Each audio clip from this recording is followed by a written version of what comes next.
Good to see everybody. It's been like a good solid week or almost a week since I've been doing a show. This week has been crazy with all the Christmas shopping, the Christmas wrapping, and then my daughter has her birthday today. She turns 18, so now I'm officially a mom of an 18-year-old. So life has been fucking wild this week. Just some crazy stuff. How are you guys? Good morning, Warren. Good morning, Holly. Good morning, Shake and Bacon. Good morning, Amber. Good to see you. I hope you have a wonderful day at work today. I think that's all that's in there. As you can see, I'm sitting outside today. Today is my first day, or my kid's first day of her winter break. So she is in the living room right now, making herself a gingerbread house surprise for me. I bought her, she loves gingerbread houses every year. And I always try to find a different one for her, something a little bit different. Not just the same gingerbread houses at all the times. So I got her a beach house one. So it looks like it's, in Hawaii. So it's got like a surfboard and a little palm tree. And it's got like all the cool, surfy little decoration candies that you can throw on it. So she's in there making me a surprise right now for her first day home.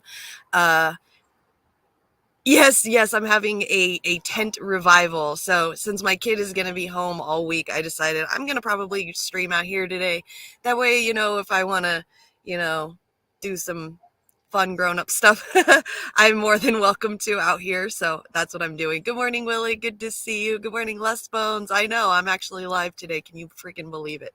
My camera is like super low today though. So I don't know how well this is going to go. I got a new camera, as you guys can see. I'm not recording through a potato today, so you guys can actually see what I look like. My only problem is you get to see all my freckles. That's my biggest thing. I always try to hide my freckles everywhere I go. I do not like my freckles to show, and you guys are all gonna just get a full blown of my freckles today, so enjoy. Good morning, Brandy. Good to see you. Great show, you guys. You guys this week have been doing really awesome. I've been keeping track of your guys' show, and I'm in awe of it. Yesterday, you guys had Noah and Sakuru on for trans issues, and I'm super impressed with you guys over there. You're doing amazing job, and having them on yesterday, especially with what they've been dealing with for the last few weeks, it was amazing. I'm super impressed with you guys. Thank you so much for doing that for them. Oh man, freckles are the best. I'm so nervous about them. I'm so shy. We'll see. I never talk about them. I just keep them secret. They're my secrets. Good morning, everyone. Okay, I think I said good morning to everyone. So all I did this week was do a lot of Christmas shopping, a lot of Christmas preparation. It was really funny. I didn't know that, what was yesterday, Wednesday? So Tuesday was solstice, was winter solstice. So it was the longest day of the year. And, no, I know there's nothing wrong with freckles. I just get super shy of them. I didn't realize that Tuesday was solstice. So it was the longest day of the year, which means that the sun was going to set a lot earlier than normal. And I was out shopping that day. So I didn't even think about the time or anything like that. And my kid had gotten out of school early that day and wanted to do a little bit of Christmas shopping for her friends for the next day before school ended. So we were trying to rush, trying to get all the presents that we could before it was too late, so that way we could still take her back out or her out and go Christmas shopping. And so we were in the car and we were on our way to another store, and it was 4:30, 5 o'clock in the afternoon. And it was already dark. It freaked me out. I was like, oh my gosh, it's so dark and it's so early. What is going on right now? And in my head, I'm thinking did climate change really hit that hard to where it's actually starting to get darker earlier now? That's insane. I know it's supposed to get darker earlier during the winter, but 4:30, that was pushing it. I was like, hell no, it can't be this early, this dark, this early. There's no goddamn way. It's gotta be fucking climate change or something. I was freaking the hell out. And then I get home that night and I turn on my Twitter, and I was going through Twitter and everybody's like, happy solstice, happy winter solstice. And I was like, oh, it's winter solstice. It's supposed to go a little bit early. It's the longest day or the longest night of the year. Duh. I'm such an idiot. I'm sitting there thinking that it was climate change. Yeah, like an orbital tilt. Yeah, exactly, Amber. Exactly. Orbital tilt is the reason for this season. I seriously thought that there was something wrong with the planet on Tuesday. I was like internally, because I don't want to freak my husband out because he's not all into all that stuff. But in my head internally, I was panicking. I'm like, is it really getting that bad right now? Just to find out that it's winter solstice and it was supposed to be that dark. So I paid attention yesterday outside, and it didn't get dark until like 5:30ish, and I was like, okay, that's about the right time. Like that seems legit right there. So it was so funny. I felt like an idiot. I was panicking that whole night until I got home, but it's all good now. So yeah, orbital tilt is the reason for the season. You guys, we all got climate change. It's getting it's getting darker earlier now. Oh, it's so ridiculous. So yeah, I've just been shopping and wrapping. Oh my gosh, I've wrapped so many presents. It's absolutely ridiculous. I not only wrapped my presents, the kids' presents, and then the rest of my family's presents. I've been wrapping, I wrapped Sam's presents for her friends. Yesterday was just a lot of cleaning. So, hey, Sally, good to see you. Love you. So yesterday was like the day off from all of that. But I see the thing is like when we went shopping on Tuesday, instead of me waiting for Christmas to get my Christmas presents, I ended up just being able to pick my presents out on Tuesday at the stores. So I don't have to like wait for the presents or get surprised or anything like that.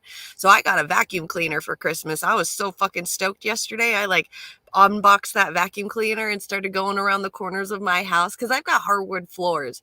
So it's so hard to clean my house, especially in the little corners. And the broom can only do so much because you're like dusting and then sweeping into a dustpan and then hoping all that gets into the trash. And there's still pieces in the corner that you leave. So having that vacuum cleaner, I am so fucking stoked. I vacuumed so much yesterday. I like went through every corner of my house to try to find a dirty spot to clean yesterday. And it was so nice to be able to do that. So I did that. Yeah, I know. You could tell that you're like a grown up when you would get excited that you get a vacuum cleaner for Christmas. So yeah, I got all my Christmas presents early, so I already pretty much know what I have. I got a vacuum cleaner. I got a webcam for myself. I got an extra ring light, which I haven't turned on yet. I want to start using like an extra ring light for maybe some colors in the background. Maybe make the background look a little bit more, I got a new coffee cup. Look at my new coffee cup. Oh, you guys it's PlayStation.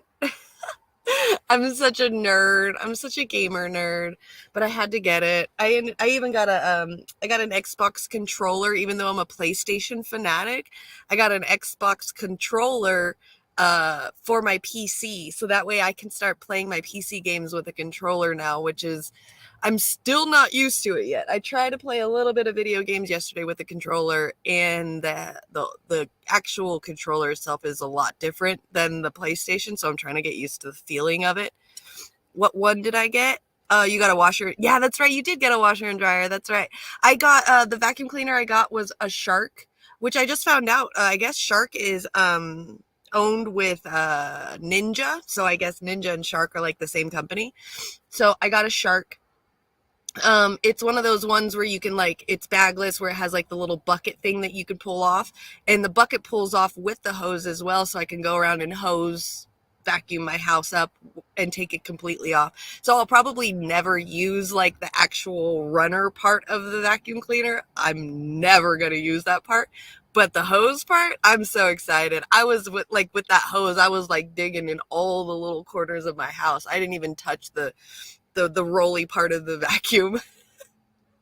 I'm just excited. I even told my husband, I'm like, dude, just get me like one of those little handheld vacuum cleaners. And we've gotten like 2 of them before, and they ended up like lasting for about 3 months, and then they break. So I was like, nah, I can't get one of those. I want one really bad just because they're small and simple and they do what I need to do. But I'm just going to have to get one of those big ones and then yank it off with the hose, So you love your Shark? I love Shark. Shark is my favorite. I won't go to any other brand. Ever since I became an adult, I got some mascara right here. My first vacuum cleaner was a Shark. I loved it. It was one of those ones where because I grew up with like the older vacuum cleaners. So changing out the belt for me was so hard growing up as a kid. Like I hated changing out the belt. And when when I became a grown up, I found Sharks, and Sharks was like, no belt necessary. And I'm like, oh my God, I don't have to change a belt out ever.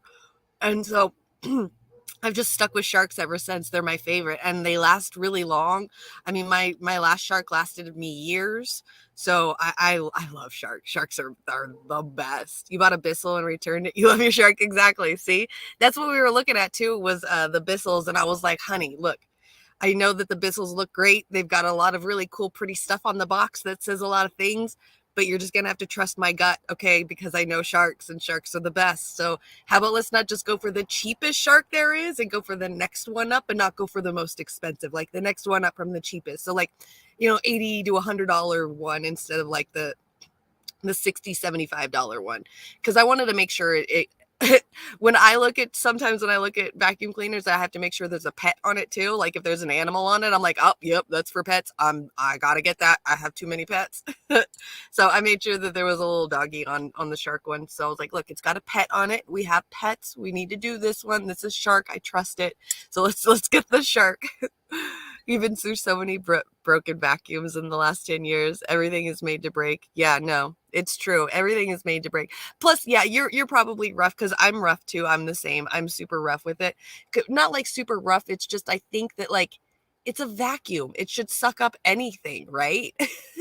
Even like shoelaces. And that's usually not the best thing to vacuum up, is shoelaces or strings or something. Like yesterday, that motherfucker was sucking up like, I think there was like a baby wipe that the cat had dropped on the floor, and I didn't even notice it, and that thing sucked up the baby wipe. I was just like, damn thing, Shark, you're a sucker. You're really good at getting that shit.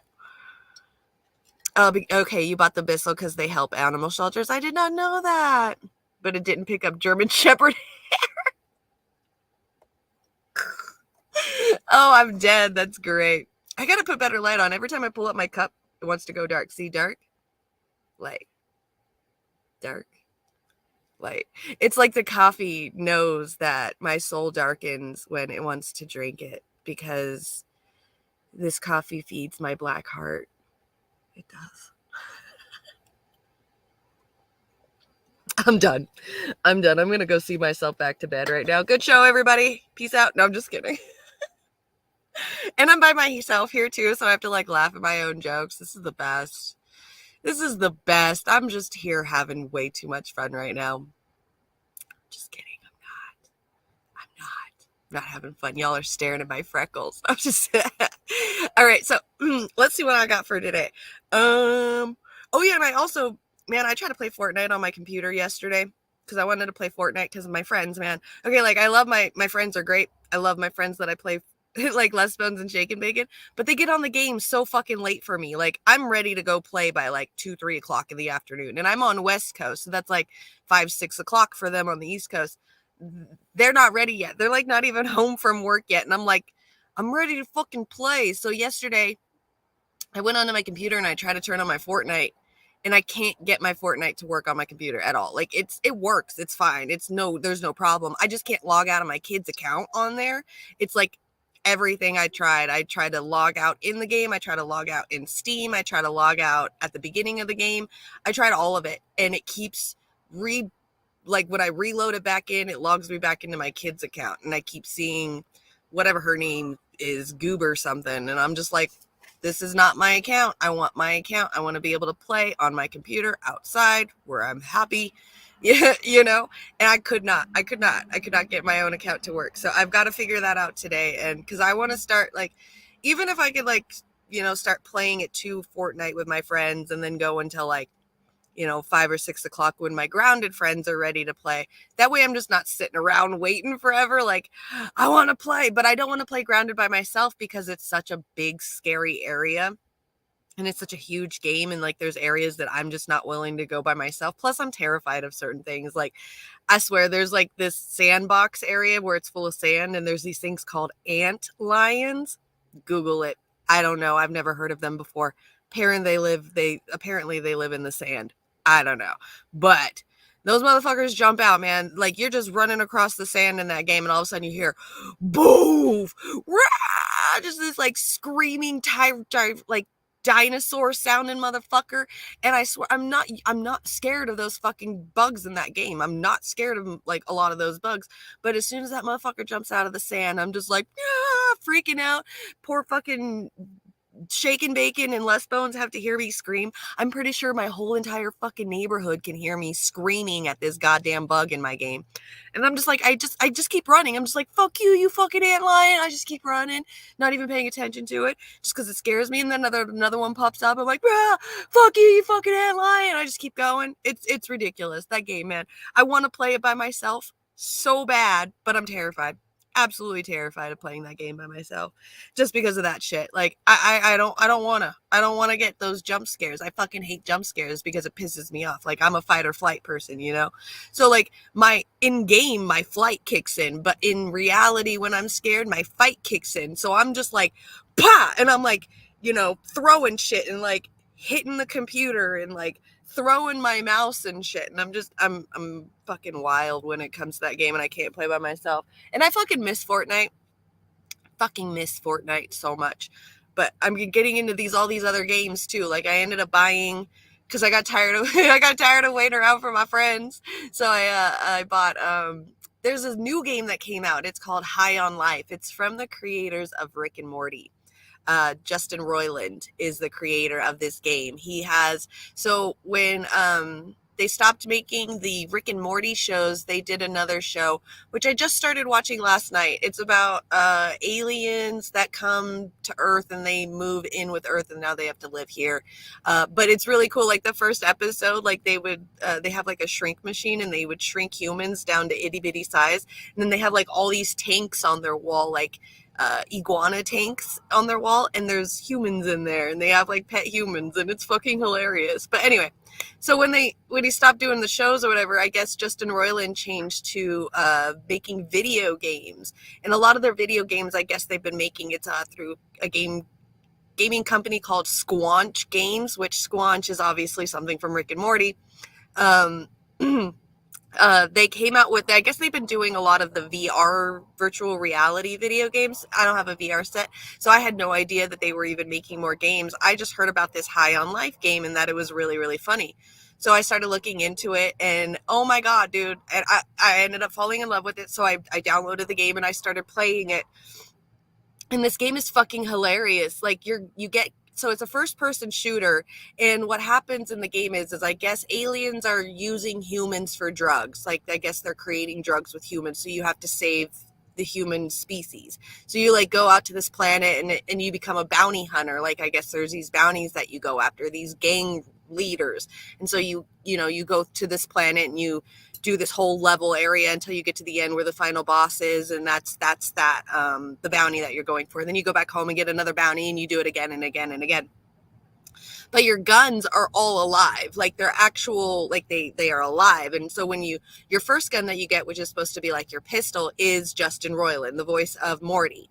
And it's fucking hilarious. If you understand, and if you ever watch Rick and Morty, you would understand they do they like to do like literal humor, very literal, extremely like, gut punch to the point. To me, it's always like the kind of humor that you never really thought of. It's like that. If something bad happens, you're supposed to feel sad. But their kind of thing is if something bad happens and they're like, oh, I understand, I'm still sad, but that was really good, kind of thing. And the breaking the fourth wall, they do that a lot. There was a part in the game where I had just gotten my gun, and so I paused it so I could check the sensitivity and fix all that part for me. And right as soon as I unpaused the game, my gun started yelling at me like, why would you pause the game like that? We're in the middle of a battle. Don't you see what we're doing? And shit made me laugh so fucking hard. And then later on in the game, I set the game down and just kind of sat it there for a second to step away from it because I was listening to my husband talk. And while he was telling me about his day while the game was just still sitting there, my game would just randomly yell at me. Like, he was like, I could crawl faster than you could walk, or what you're doing right now. What's the point of you even holding me if I could just crawl it faster? The breaking of the fourth wall in that game is so fucking funny. It's super hilarious. There's a lot of really annoying characters in there that just talk mad shit to you. There's a lot of really annoying characters that are just goofy as shit. You're just like, are you really? I really have to fight you right now because you're really that dumb. So it's just a really, really fun game. If you ever watched Rick and Morty, you pretty much know what you're getting yourself into when it comes to the comedy of it. But it's got that really good first person shooter that like old Halo used to give. I know that a little bit in the game, there's a gun in there that's kind of like the Splinter gun. I think it's called the Splinter gun, the little spiky gun from Halo. So I guess it's like a first person shooter like Halo. So that's pretty cool. That's the new game that I've been kind of trying to get into. I've been trying not to play it as much because it is a little hard for me. I'm not used to the first person shooters that's like really action packed. I'm more of like the sandbox, do what you want kind of person. So it's very intense for me. But it's pretty fun. Not too bad. I used to work at a furniture store. We went through so many vacuums because people wouldn't clean them properly, and I will never own a wool rug. Right? Yeah, I bet I wouldn't either. So while I was gone for the week, I kept adding more things to the show to talk about. And then that day would pass. And then so it's like old news. So, I mean, I've got a mixed match of a bunch of different stuff that we can talk about today. I'm only going to go until 1 p.m. my time. So that's 3 p.m. your time, normal time today. I'm only going to do 2 hours today because it still is my daughter's birthday. She turns 18 today. So I want to at least spend some time with her at some point today if she allows me to. I know she's going to be going to an escape room early today, and then I think my mom has a surprise for her. So I don't know, maybe I might not even end up seeing her because my mom's a bitch, but we'll see. Even if I get to see my own daughter, or my mom's just going to steal her from me like she's been doing for the last 18 years of her life. So sorry, no, I don't want to air my grievances today. Today's not airing of grievances. That's for tomorrow for Festivus. I get to air my grievances there, even though my mom's not going to be there, so I can't air my grievances. Maybe I can. We'll see. Anyways, airing of grievances is for tomorrow. Speaking of which, I do want you guys to remember tomorrow is the Festivus with Warren and I, and anybody actually. I think there's like a lot of people that have already been invited. So it's going to be a really fun panel. Just random people coming in. I know I heard Yeti probably is not Yeti Jesus probably isn't going to make it. I heard he's moving, but they've told him to hop in there to at least say hi really quick and then get back to moving. I know Reef's going to be in there. I heard I think one of the guys from Due Dissidents is going to be there. I think that's where I might air out one of my grievances on there is through the Due Dissidents. I'll be like talking about how much their voice reminds me of a sports newscaster, and that I can't hear anything they say because everything that they say, I just expect like sports to come out, so I automatically block it. That'd be a good air and some grievances for sure. What's up? It's Nico for JK. Hi. Oh, never mind. Fucking Twitch. What is going on with Twitch today?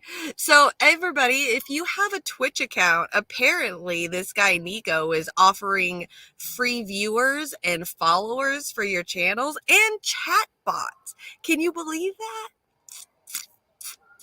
Sorry, bot, but I like my friend, so I'm cool. But thanks for the offer. Okay, Keaton Wise and his wifey, maybe Russell too. Okay.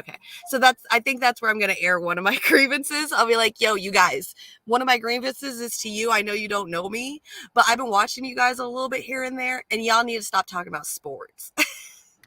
Even though they don't talk about sports at all. I'm gonna be so annoying. I'm just gonna shut my mouth. I'm gonna let Reef do all the talking because Reef's really good at talking. He'll air out all of his grievances, and then maybe he'll air out all of his grievances, and I'll just be like, I'm with Reef, and then that's all I have to say. So we'll see. But tomorrow, here, let me let me present at least a picture of it so you guys can go onto YouTube and oh yeah, Chrome tab, there we go. And go in, set the little reminders. See, like right here, the notify me thing. You'll see that. So if you just hit that, you'll get the notification on. It's on Warren's channel, Extra Booyah. Let me see if I can make this a little bit bigger. I'm like in love with the picture of this. So here's the picture. It's Warren as the grandpa at the table. How fucking funny is that? So this is tomorrow. It's coming up tomorrow at 8 p.m. Eastern, 5 p.m. Pacific. So don't forget to go and check that out. Even the little description, I got a lot of problems with you people. Oh, it's going to be good. It's going to be a fucking blast. I can't wait. I've been literally practicing. Why is it? It's so weird. It's not like full screen.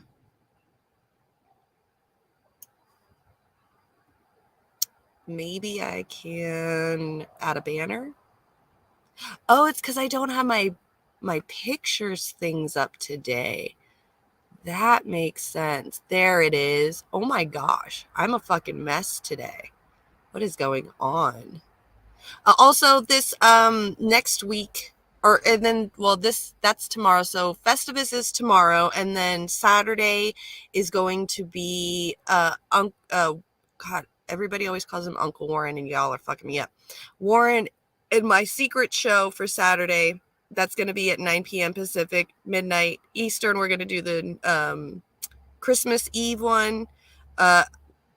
But Christmas Day as well, because East Coast, it'll already be Christmas, but over here on the West Coast, we'll have 3 hours until Christmas, so we'll be able to celebrate Christmas for Central Standard Time and Mountain Time. So we'll have some Christmas celebration at midnight for this, for the, for those people. And then next week, we've got our 2023 New Year's Eve all-day stream with, here you go, with Sabby Sabs, Harlan's Media, Chicago Coroner, and us over here at KRTD Media. Looks like things are already starting to get together. We've been sharing things out. If you go onto Sabby Sab's Twitter, she posted up a link where you can fill out a form of the top 10 news stories of 2022. I think there's about 16 of them in there.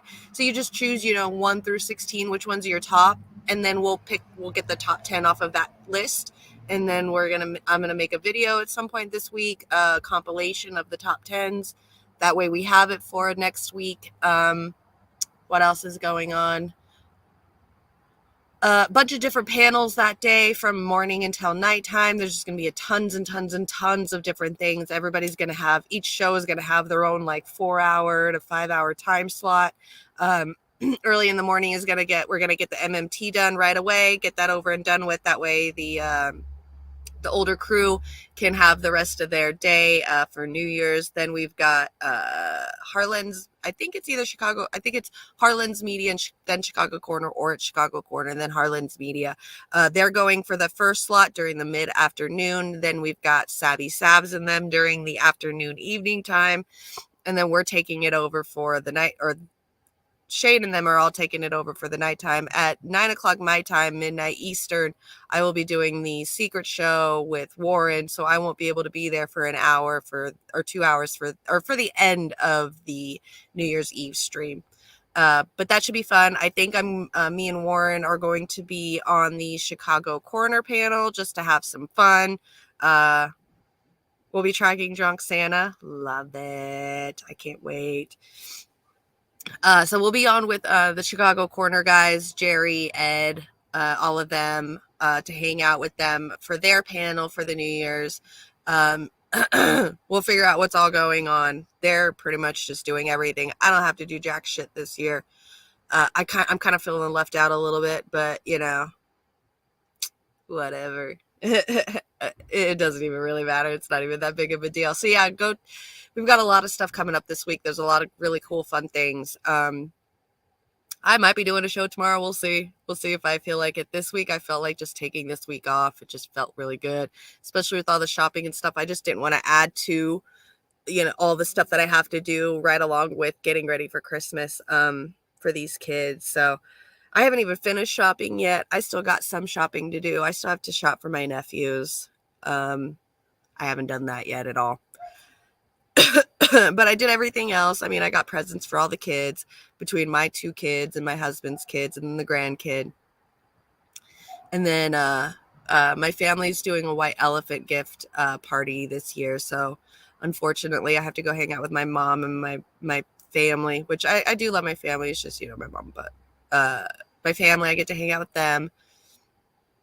I'm excited about that. I get to see my brothers and my sisters and stuff. So that's going to be excited. So we decided we're doing a white elephant gift. So we went out and we got some white elephant gifts between me and my husband. So that way we got some for that. And I think that's about all I've got for that. I don't know. We'll see.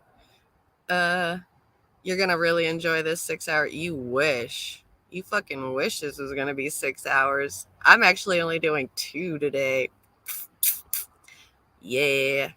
I almost canceled, but I was like, nah, I can't. I canceled like all day every day this week. And then like, I don't really have anything going on today. So, I mean, what can I say? Like, oh no, I just don't feel like going live today. Shucks. Even though it is my daughter's birthday, I probably could have taken today off, but YOLO. No, definitely not 6 hours, bro. Definitely not 6 hours. I could not do it. Your day is ruined. Yes, secret show at midnight for New Year's Eve after the KRTD marathon. That's right. See, now they were telling me or Shane was trying to tell me that they were trying to go until 3:00 in the morning on the East Coast. And I was like, y'all are fucking tripping. Like, you need to go until midnight your time, end that shit, and just let anybody else, because you're taking up that whole day anyway. Like, anybody else that wants at least a little bit of a chance to have something fun for themselves for New Year or for New Year's, let them do it for those last 3 hours. Like, last year we only did it until 9 p.m. Pacific Standard Time. So, we'll see. Yeah. Your day is ruined. Thanks a lot, Jimmy. I'm sorry. There's no way I could do a 3 or 6 hour show. I didn't even want to do the 3 hour show today. I'm like sitting here like, wonder if I can get away with 2. See, look at this. Every time, I think it's the white cup. Is it because this cup is whiter than my skin? I actually found something whiter than me for once. That's shocking because I'm fucking pale. So I wonder, like, it's making me wonder. Let me grab my husband's Pepsi. Let me see if the Pepsi does it. No, see? It's the white cup. For sure, it's the white cup. And see, I got some few lights on me. I probably shouldn't have so many on me, but whatever. And it's like daytime outside, but I still got like a ring light and some lights. So yeah. Les Bones, you shouldn't be worried about me doing a 6 hour show today. Aren't you supposed to be getting off work early today or something so we can play some fucking video games for once? Except for like late at night. I'm just kidding. All right, let's get on to some news. Because I don't feel like entertaining anymore. I'm boring today. I think I'm just exhausted. That's what it is. Oh, yeah. Okay. So crazy happened this weekend. Oh, my fucking God. Oh, not today, tomorrow. Okay. That makes sense. Some crazy shit happened this week. So there was an airplane, Hawaiian Airlines, that was going to from Phoenix to Arizona, and I guess there's some storm that's passing through Hawaii. So they hit some turbulence, and what it seemed like on this airplane, what happened is that they hit like a calm air pocket in this turbulence. It was just really hard. So the plane was going like this, and all of a sudden the plane just went bloop like that and dropped a little bit. So everybody that wasn't wearing seatbelts in that airplane lifted right out of the air. They said they were in the air for 3 seconds. I believe some kids were saying that they could touch the ceiling of the airplane cabin. But a bunch of people got hurt. There was some videos. I'm not going to show the video that I saw on TikTok because it's a little brutal. but people got their face busted up so bad. There was the video that I had seen was somebody in a seat, and they were taking video of the actual cabin on the inside of the airplane, and on the cabins on the side you could just see like these splatterings of blood everywhere. There's just blood all over the like sides of the cabin. And then he turns around behind him and he sees this one lady, and her nose is just busted. She looked like got her nose broken, just bleeding all down her face and shit. And he pans to the other side of the cabin. So you've got like, you know, the 3 rows of seats. You got the right row, the middle row, and then the left row. He was on the right row, and he was panning over to the left row over there, and you see more like blood on the cabin. The shit was nuts, like absolutely nuts. So that's what happened when they hit the turbulence. The people that were buckled up kind of hit the air, got airborne for a little bit. I heard that a little baby was in there as well, got hurt as well, which is really sad. But this shit was crazy. They said they'd never seen anything like this before, and a lot of people got hurt. So, oh, you think they're going to let you work from home tomorrow because of the storm? Nice. Yeah, you guys out there are supposed to be getting a storm too, like a brutal ass storm right now. But this is what happened with that flight jet. Here we go. Okay. Let's play this. Heard this already. Major turbulence on this flight from Phoenix to Honolulu. Many people were seriously injured. Let's go out now to Fox 10 Phoenix reporter Marissa Sarbeck. She's outside of Sky Harbor Airport in Phoenix. And so, Marissa, thanks for being with us. So many people have been talking about this story today. I myself can't even handle the slightest turbulence on a flight. I can't imagine what these passengers went through. You spoke to some of them. What did they tell you? I did. Yeah, we're standing in the exact spot where this flight took off from Sky Harbor here in Phoenix, heading to Hawaii. 288 people were on board that flight, including all the passengers, crew, and of course the captain in the cockpit as well. 36 of them were injured, 11 of them seriously, and I spoke with 2 of them, of course, via Zoom, because they are now in Hawaii for one of their dad's weddings. And these 2 18-year-olds that I spoke with said it was really a terrifying moment, and they actually questioned whether or not this would be the end for them.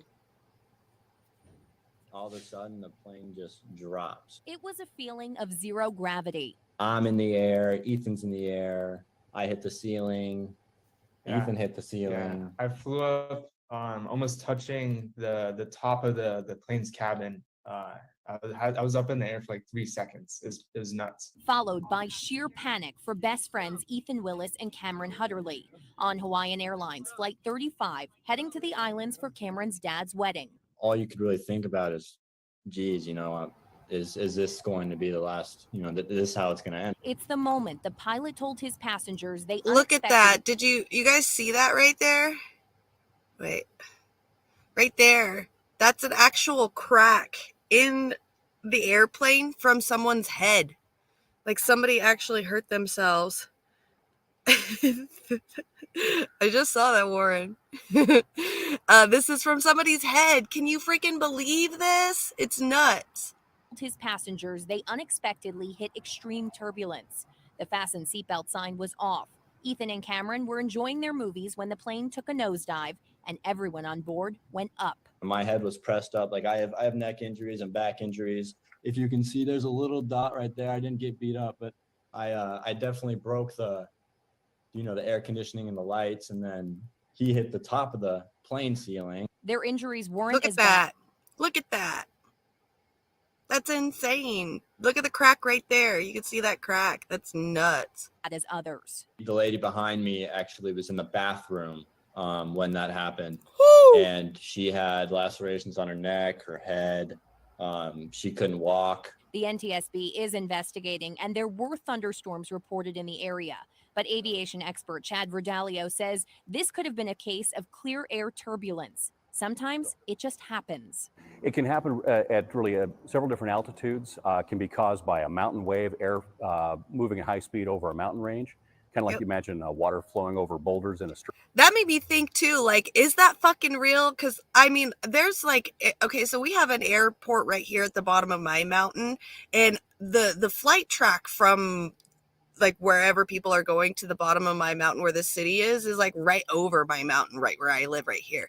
So, I mean, is that very often that they deal with that? And like, was it just something unexpected? So they didn't expect it. So that's what happens, and they deal with it a lot, because I live in a mountain and they come over my mountain all the time. And it's that, like what he was saying, like the air kind of hits the mountain and it goes up the mountain and then it goes down the mountain. And like what he's about to say is like how a river, river will go over like a rock in the river and just keep going. That's kind of what it does. So are they hitting that like little up part and then down part, and the plane is going down with it? I that's what I want to know. Dream.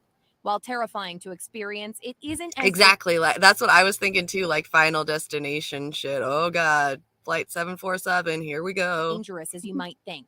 Turbulences rarely, if ever, caused a crash of a commercial aircraft. Even still, the 18-year-olds are thankful the captain and crew brought them all back to the ground in one piece. When I was getting off the flight, the pilot was crying a lot. So, I bet. even he knew that, things got messy, and you just can't prepare for something like that. That's got to be scary for that flight. The the driver of the airplane. God, I forgot the word already. Jesus Christ. It's what happens when you get stoned before work. Yeah, it's got to be absolutely terrifying for him. I feel so bad hearing the fact that he cried, because, if you try to put yourself in his situation and put yourself in his shoes, it's really, really scary thinking like you're in charge of this airplane and all of these people could have died and then you could have died with him. Like it's got to be that case of like existentialism. So I feel really bad for the airplane driver. I bet he's man, give him like 6 months paid time off leave for sure. Chad Verdalio, who you just heard from, is a pilot and aviation expert. He says it's actually a common myth that the size of the aircraft has anything to do with turbulence or the smoothness of a ride. He says all of that is reliant on the air and the air quality and what happens up there. Andrew? Marissa, what about the, condition of some of these people who had to go to the hospital? No doubt, maybe their Christmas vacations quite interrupted by this horrible turbulence. Are they going to be okay? Hi, Meow. Good to It see seems like you. everybody will, but Yona, certainly quite a few what up, people on brother? that flight got banged up. The two boys that I spoke with, the 18-year-olds, Cameron and Ethan there, they actually told me that a flight attendant that was helping them out and helping all of these people, they think she broke her ankle. So at this point, I think a few of them are hospitalized and trying to recuperate and recover after something like that. But it really depended on whether or not those people were buckled in. I think the people that were in their seatbelts at the time didn't have as much of a problem. Ethan and Cameron did tell me neither of them were buckled in, and that's why they went so far up when the plane took a nosedive. So the interesting thing here, though, Andrew, is that these people didn't have a fasten seatbelt sign because it seemed the pilot was not expecting this severe turbulence. Oh, wow. I mean, the soundbite there. There you go. He wasn't pilot- expecting it. So yeah, that's probably what it was, is him not expecting to have that kind of turbulence. And just, that has got to be the most scariest situation ever for a human being up in the air like that, controlling an entire airplane machine with a bunch of people depending on you to make it to the place. Man, that's got to be terrifying. Absolutely. You're going to go pilot this car later to do some holiday shopping. That's right. Don't forget to get your mom an air fryer. Put my name on there too. I'll be like, yo, Mom, this is for me and Jimmy.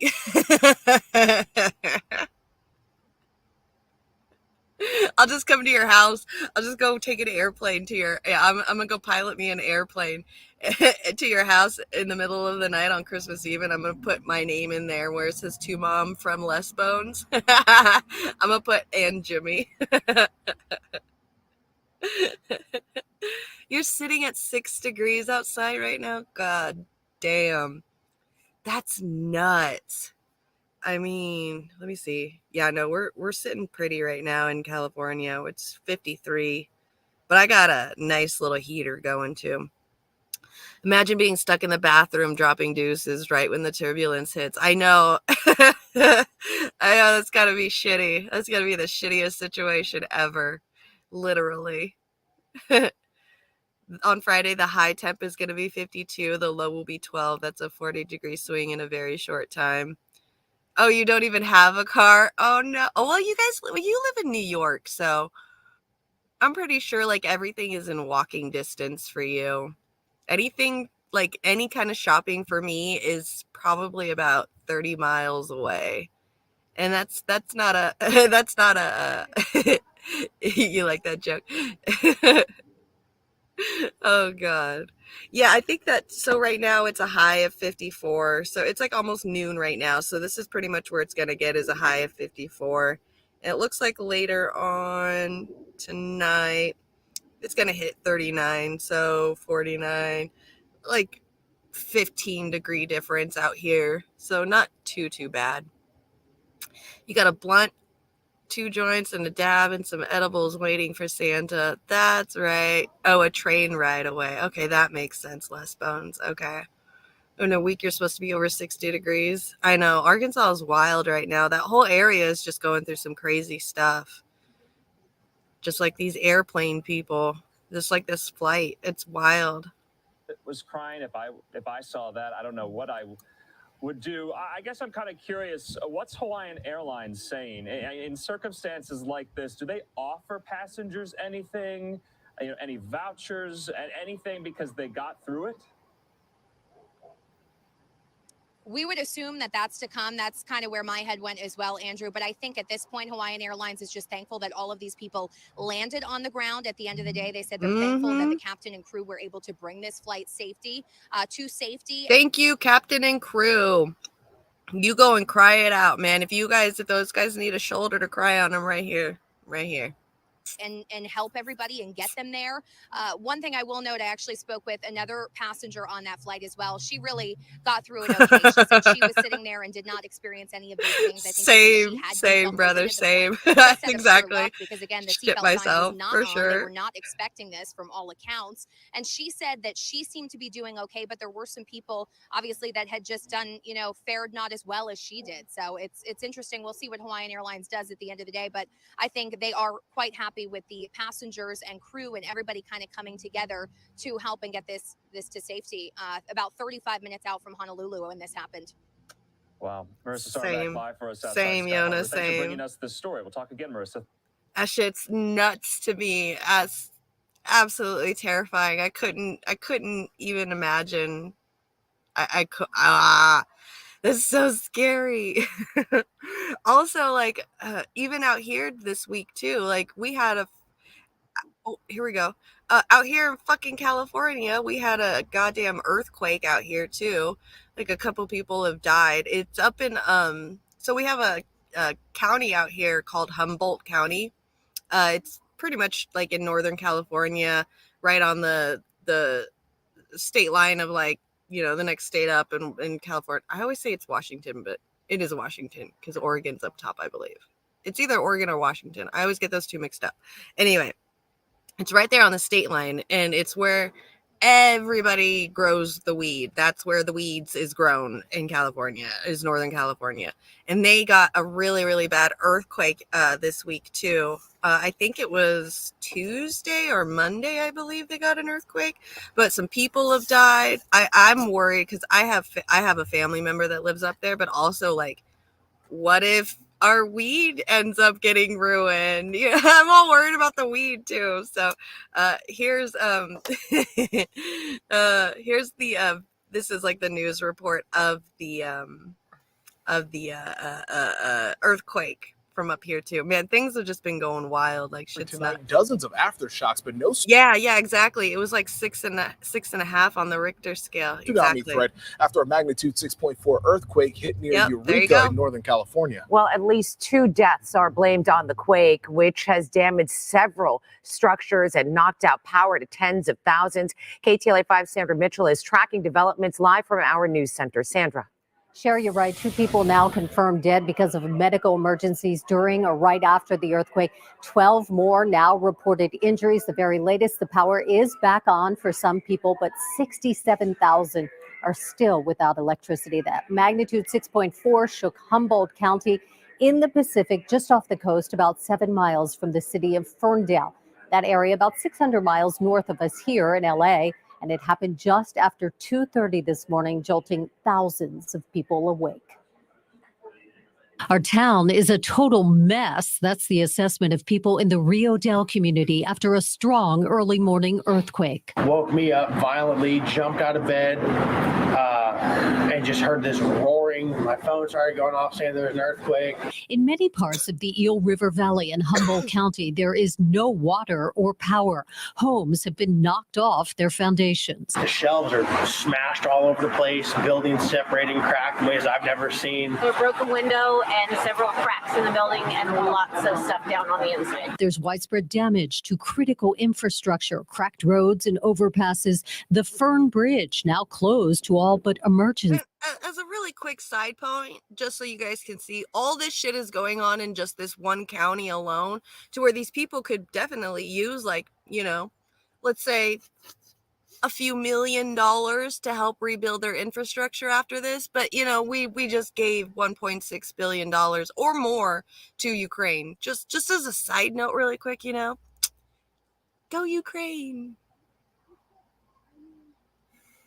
Traffic.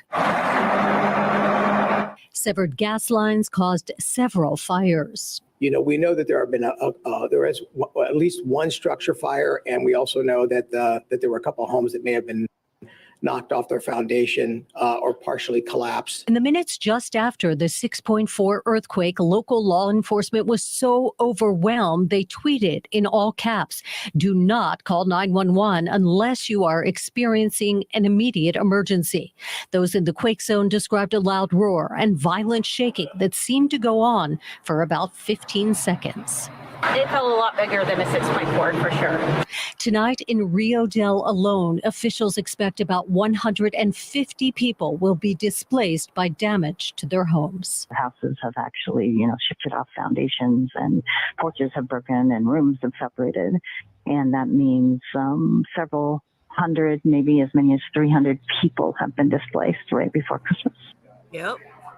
Just hard to imagine what they're experiencing. We know the area has already had 80 after. Hard to imagine what they're experiencing. They just told you what they're experiencing. And now what is the government going to do to help this county get back to where they are so that they can have electricity and stuff for Christmas instead of worrying about Ukraine, who has been knowing that they were going to be without electricity all summer long and had time to prep, but are now begging for it. So, you know, who are we here? Who is America really here to help out? Is it other countries, or is it our own people? Because our own people are dealing without. This is just one area. You know, Flint still doesn't have water. People are still, going without electricity and stuff in other states as well. Yeah, there's workers that are striking that probably can't even make enough money to get their kids presents this year, that are trying to unionize so that way they can at least make a living wage or have some time off to spend some time with their family on Christmas. Just giving very scoped perceptions and scenarios to help with this situation. Because I swear, like, as soon as I hear this stuff, I'm like, so how are we helping them? Don't worry, I'm waiting.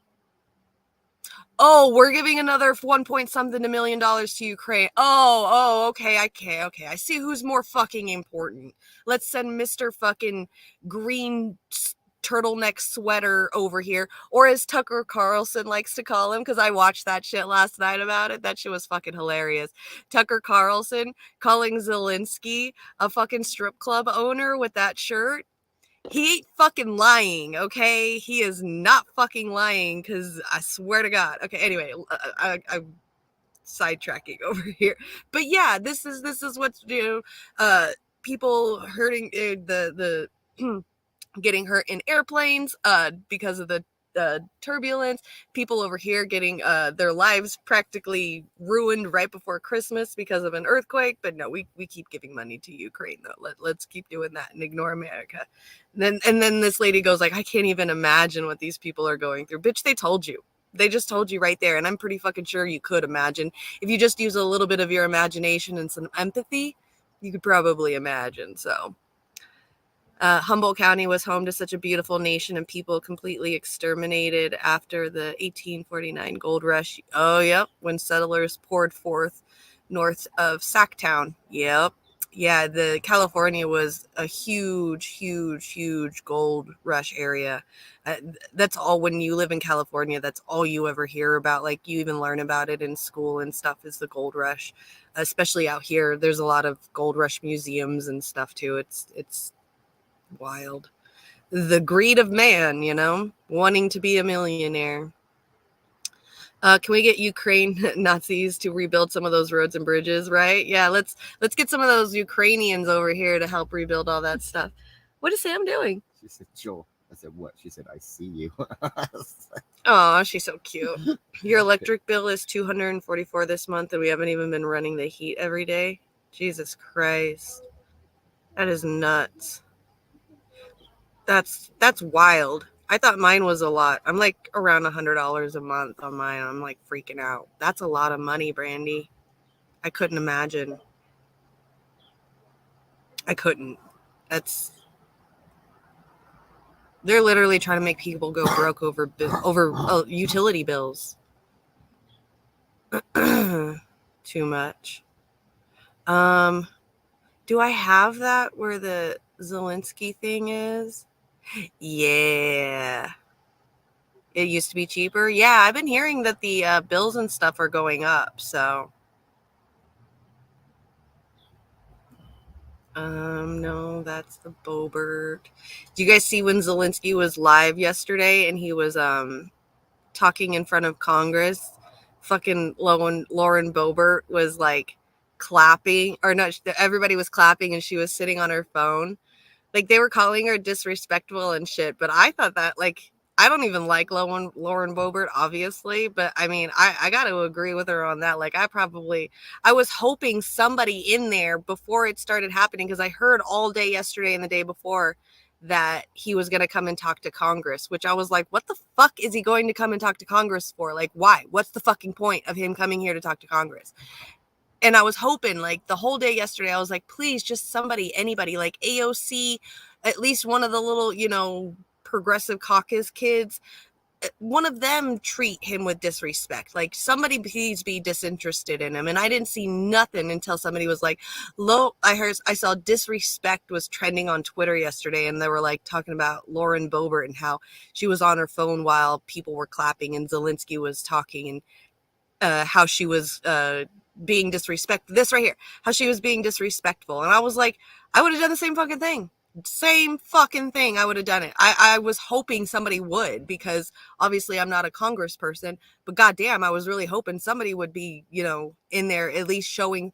And out of all the people, it ended up having to be Lauren Boebert. Like, thanks for making us have to agree with Lauren Boebert. Thanks. Like, thanks so much, Congress. You're really going at it with this fucking war shit. I can't believe that they even allowed him to talk on there. And like the whole, I know I'm like I was talking to my husband about this yesterday, and I'm really starting to like see how this is becoming a show because of right here, like that right there, that fucking sweater. So, you know, like, to me, when I see a show, like when you go to a movie or when you go to a theater play, there's costumes, there's props, you know, there's always something that gets the people going, you know, that's what catches the attention of the people, keeps them, you know, attracted to it, is, you know, like the dress up, the things, you know, and then that person is known for that thing, you know, like RuPaul is known for drag racing or for dressing up in drag, or JoJo Siwa is known for her bows, you know, things like that. People get really known, and that's what makes them the celebrity. And then people can, like, you know, simp over them is what I call it. They'll usually just say like idolize or fan over them, but in this case I call it simping. This fucking green sweater right here is the prop. This is the prop for people. This, and my husband made a really good point about this yesterday too, is, okay, so this is the prop that they make him wear. Everybody is fawning over him in this green turtleneck sweater thing, and it's what's allowing people to simp over him because he has this thing. See, now with him wearing this green sweater, it's showing the world, instead of the leader sending its troops to go to, you know, quote unquote war, which is what all the countries do. He's wearing this green sweater to symbolize that he is with his troops. He is in line with his troops, which makes people want to simp over him because they're thinking that he's not just a leader and he's in the trenches with the people. So that's his prop. That's his prop. That's his theater prop. That's his show, is this sweater. And I'm like, people fucking are simping over him like goddamn crazy. I've never seen anything like this. Like, I mean, I have with other things, but like usually it's just jokes. Like when we pretend like we're simping over Putin, we're like, oh, he rides on a bear with shirtless. It's a fucking joke. It's because people are so anti like Russia and anti-communism and so big on the Red Scare for so long.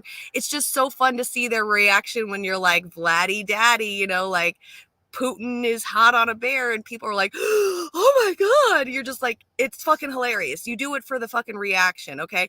These motherfuckers are simping over him right now because of this shit. And it's a fucking prop. He's not really out there in the trenches with them. It's just his little show, his little theater thing. And it's fucking wild to me because when I was, not this one right here, not this when he was talking to Congress, but when he came out yesterday with Biden, there was a point in there where who was it? The guy that does the main show, the main news show for an hour, Lester Holt for like NBC or whatever, was talking like here, talking about them coming out and going to the podium. And I'm telling you, I gotta find it because he fucking said it. He said it. He's all, and here comes President Zelensky in his infamous green sweater, and it hit me yesterday. That's when it fucking hit me. I'm like, oh my God, this is the show. This is the theater.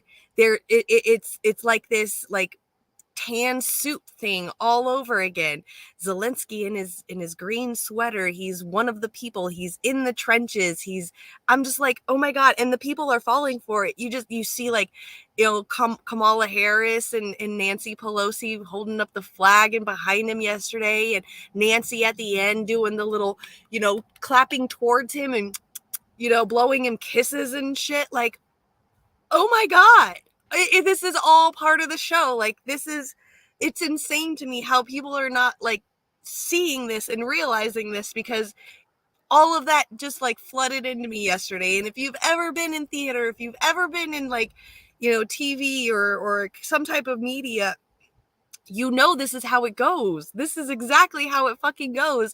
And I don't understand how people aren't realizing this or not seeing this. It's insane to me that they're just like, blue and yellow, let's keep for freedom and shit. And you're just like, oh my God.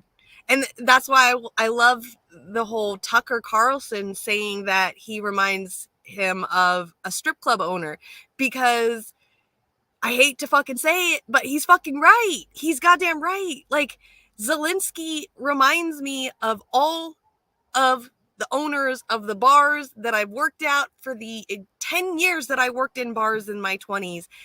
Zelensky is this guy. He is my bosses. He is, yeah, he's exactly like my bosses. This like turtleneck sweater thing, you know, the big Russian dudes. Like, he's a fucking strip club owner.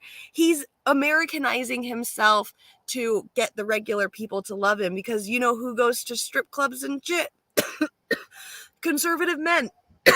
And who do they already have? Who does he already have around his pinky? The Democrats. Who is he trying to get wrapped around his pinky? The fucking Republicans. It fucking makes sense. It totally makes sense. People aren't seeing it though. They're fucking falling hook, line, and sinker. So Zelensky was the topic during the last impeachment trial of Cheeto Dick, and now he's there with Biden, where Pedo Joe actually has deep corruption involved. Yep, exactly. This speech was, yeah, exactly. This speech was definitely something out of a dystopian novel. What's up, A-Ross? Good to see you. You explained to Joe about the libs calling us tankies. That's so funny. Yeah, because the older generation doesn't know. I mean, you know, they still, even though they want to be as progressive as they try to be, they still have that Red Scares, you know, buried deep inside of them, because a lot of them had to, you know, learn how to build bunkers or be in bunkers, and the whole, sitting, putting your head down underneath your desk in school started during that generation. So I see how it's ingrained, but when we're the nuclear power of the world, there's just no way that, a government's going to do that to themselves. And we shouldn't want to do that to ourselves either, especially after fucking, Harry Potter looking president that nuked Japan. So Truman. Yeah, Truman, that's his name. He reminds me of Harry Potter because he's got like those like circle glasses and like the little square face. He's like Harry Potter's evil twin. That's that's that president to me. Fucking presidents and corruption, man. I just had to throw that out really quick. I do have the speech here, but fuck my life, that speech is like ridiculous. It's so fucking long. I mean, I could start it in like 15 minutes in, but then that would still be a 45-minute fucking speech. I mean, we can kind of like watch maybe. All right, we could watch like, I'll give you all 10 minutes of this so we could just sit here and make fun of everything. It's just, I tried to watch this yesterday and it really started pissing me off because Zelensky kept saying those fucking talking points that they all like, that the politicians always say, the we want peace and we want freedom and your success is our success and shit, like trying to meld them in. Like, if anything, they're really working hard to make him a part of NATO. And even if there is no war at the end, they're still going to try to be a part of NATO. Like, fuck my life. Like, there's no stopping. I don't see anything. I don't see anybody trying to stop this. I feel like every step that we're taking by allowing him to come to Congress, giving him more money, doing all this stuff, it's just more and more and more steps that we're taking to get him into NATO, that we're just pretending like not's happening, and we're just using the whole your success is my success and we can be free too, we just want to be a free people, please help us. And then we're like, yes, we'll help you, we're coming, Captain Save-A-Ho, don't worry, we're coming we're coming to help, or however that shit fucking goes. And then like in 2 to 5 years, all of a sudden we're all going to wake up one morning and fucking Ukraine's going to be a part of NATO, and we're going to be like, wait, what just fucking happened? Wait, what was the point of the last 6 years, So I just feel like this is all that's happening. Like, we're just taking more and more steps to get him a part of NATO. That's what I feel like. Yeah. You've had several on Twitter. Oh, Cardi Tanky, don't take offense. I own that shit. That's right. Get it. I got my Tanky hat somewhere around here. I don't know where it is. I got like one of those like little Russian hats, the ones with like all the fur that comes down, and it's got the little fuzzy thing in the front and the little fur things. It's the square. I got one of those, but it's got like cute little kitty ears. I got my Tanky hat. I love it. All right. I really don't want to watch this. I'm going to get so mad because I almost started crying when I watched this yesterday because, I told you guys like a week ago, women, we express ourselves with our emotions. And so we can cry when we're like mad, angry, happy. Yesterday, I just almost started crying because I was just like, I can't. Like a lot of things watching this shit yesterday really, really hit me hard yesterday. Like when people used to say like we live in a matrix world, like we live in the matrix, like it never, I understood it, but it never, like I knew it from like the internet, like the internet's a whole other world, or people have their whole like whole worlds in the internet that's like their whole world, so like how it could all be a matrix. But like, man, watching this yesterday, it really made me feel like the I mean, I've known this, but it just really hit me hard yesterday of like what we are experiencing here as regular everyday citizens, the fact that we can barely even afford to live, that we can't get health care, to keep ourselves healthy. We're like being overpriced and underpaid and lack of care, and just like infighting and natural disasters, all this shit that's happening to us here in America is like not the life and the experience of any of these fucking politicians. Like none. The elitists, the politicians, the CEOs, Hollywood, they are not living the life that we're living. Like I went through 2 articles already this morning where people in America could get helped, and I'm just a regular ass fucking person. I'm just a fucking nobody from California, and I can come to the conclusion in my head that just these 2 situations that happened here in America is more important than allowing this guy to come to our congressional office and talk to Congress about needing more money to help their fight over there in their country. Like, this really is a matrix world. Like, the world that these guys over here are living is literally has nothing and can never have anything to do with anything that we're living with as regular citizens of America. And it's fucking mind-blowing to me how just like look at even in just this screenshot right here, like look at Nancy Pelosi's face and Kamala Harris's face. Like, how can you sit there with that smile on your face like that, just looking like you just opened up your favorite Christmas present, knowing that you're about to give all this money to another country for their war while your people here in America are fucking suffering. Like, austerity is real around here, but they're just living this other goddamn life.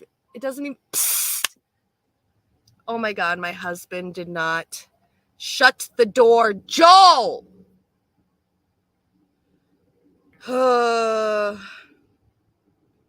Get Joel for me. Jesus fucking Christ. I hate... My family just doesn't give a fuck, I swear to God. Anyway, I'm about to lose my fucking train of thought because my family. But we live in like this complete, utter matrix that's like not even having to deal with reality at all. And these guys just like happily do this with no problem, knowing that like Flint has no water, that these people are dealing with suffering because of an earthquake that just happened, or there's like so many homeless here in America, or there's so many poor children every day in America. There's just so much austerity going on in our country, and these just people live a whole nother life. It really hit me yesterday that there's like a true matrix world right now. So I'm going to go stop my cat really quick from fucking jumping out the door because my husband doesn't give a fuck about me, and we'll start watching this. Our great people. Thanks so much. Dear Americans, United States, cities, and communities, all those who value freedom and justice, who cherish it as strongly as we Ukrainians, in all our cities, in each and every family. I hope my words of respect and gratitude resonate in each American heart. Madam Vice President, I thank you for your efforts in helping Ukraine. Madam Speaker, you bravely visited Ukraine during the full-fledged war. Thank you very much. Great honor. Thank you.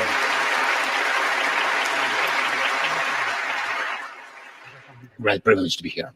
Dear members of the Congress, representatives of both parties who also visited Kyiv, esteemed congressmen and senators from both parties who will visit Ukraine, I'm sure, in the future. Dear representatives of diaspora,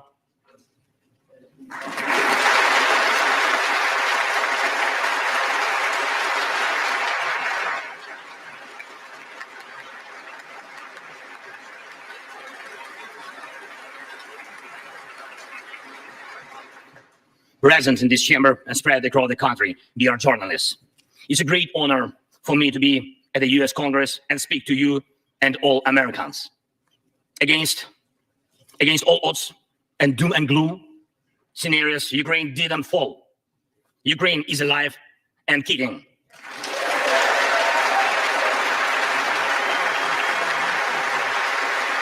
Thank you.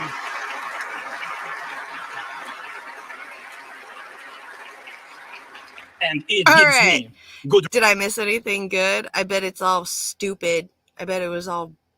This was the part that I listened to yesterday. I know it was like, your success is my success and we can do this together. Right, Evelyn, exactly. So fucking bizarre.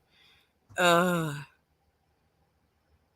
Are you having a great time with this? Do you think you can watch a video of a socialist YouTuber Jason Tile or anything that's not socialist? Yeah, see if you can send me the link. Maybe I can cover it tomorrow because I got like so many things to cover. Right, I need more Coke. I need more Coke money, suckers. I mean, American taxpayer. And see, that's the whole thing too. Like, I'm an MMT person. I understand that it's not the taxpayers' money because they didn't go around saying, we need your guys' money to help pay for this war. Can you please donate, or can you please, your taxes are going to go to this. So I understand it's like subsidies. It's, pre-taxed money. But still, like, if you're trying to make the point of like, this is our money because it is our fucking money, then yeah, it is our fucking money and they're taking all of it. And our government is just allowing them to take all of it, every single penny. Zelensky said he had a great time when Pelosi came to Ukraine. I bet they did. That's because it's all fucking show. It's all theater and playing, and it's absolutely nuts to me that our own people can be dealing with this, our own austerity and our own problems, while he's just out there like, give me more money, pulling the wools over our eyes like we're goddamn sheep. Yeah, exactly. Do the Ukrainian people deserve to live, and do they deserve support to remain autonomous? They absolutely do deserve to live. They have been autonomous, but if they're going to try to join NATO, which puts American war machines right on the border of Russia, which Russia has said for years that they don't want that to happen, then I think that us as Americans should respect that and stop trying to add Ukraine into NATO. But him wanting to be a part of NATO and wanting to be a part of that is obviously going to cause tensions between them and Russia. And I think it's their problem while we're dealing with our own problems here. But yeah, Ukraine people deserve every freedom just as much as Americans deserve to live in a peaceful government supporting system as well. All the things that we're not doing in our country for ourselves. That is not what you asked. Okay. But I answered what you asked. Yeah, they deserve to live. And they were autonomous until they wanted to join Ukraine. So they're not even making themselves autonomous. So, yeah. The chat doesn't allow YouTube links. Can you send it to me on Twitter? Is that a way to do that?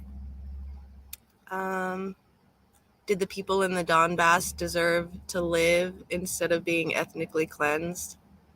That's true too. Then we should support them in the effort to repel invasion. So are you okay with America invading all the other countries that are going on too then? Because if you're going to be okay with this quote unquote invasion, then or stopping invasion, then you should be stopping all the other invasions as well, right? And I don't see how Russia's invading when Russia is trying to stop Ukraine from bombing them as well. So it's a tit for tat, if anything. I'm not for support for any kind of war whatsoever, period. So, yeah. I'll support Ukrainian people who aren't Nazis, right? Absolutely. How much do we give exactly? We've already beat the amount spent over 20 years in Afghanistan, right? Exactly. We don't care when they're bombing brown babies in the Middle East. Exactly. I mean, yeah. What about, Palestine? So, Steve, good to see you. Exactly, Meow. That could lead to World War III. And I'm not for war, period. So yeah, I want people to live. That's why I'm against war. Us sending $1.8 billion to Ukraine yesterday for some more defense weapons is not keeping people alive in Russia. What about people of Russia? Do the people of Russia deserve to be alive too? I mean, Right. Hi, Sherry. Good to see you. Let's see what else this fool has The to reason say. to share with you our first joint victory. Yemen We can use defeated some help Russia too. in the battle for minds of the world. We have no fear, nor should anyone in the world have it. Ukrainians gained this victory, and it gives us courage, which inspires the entire world.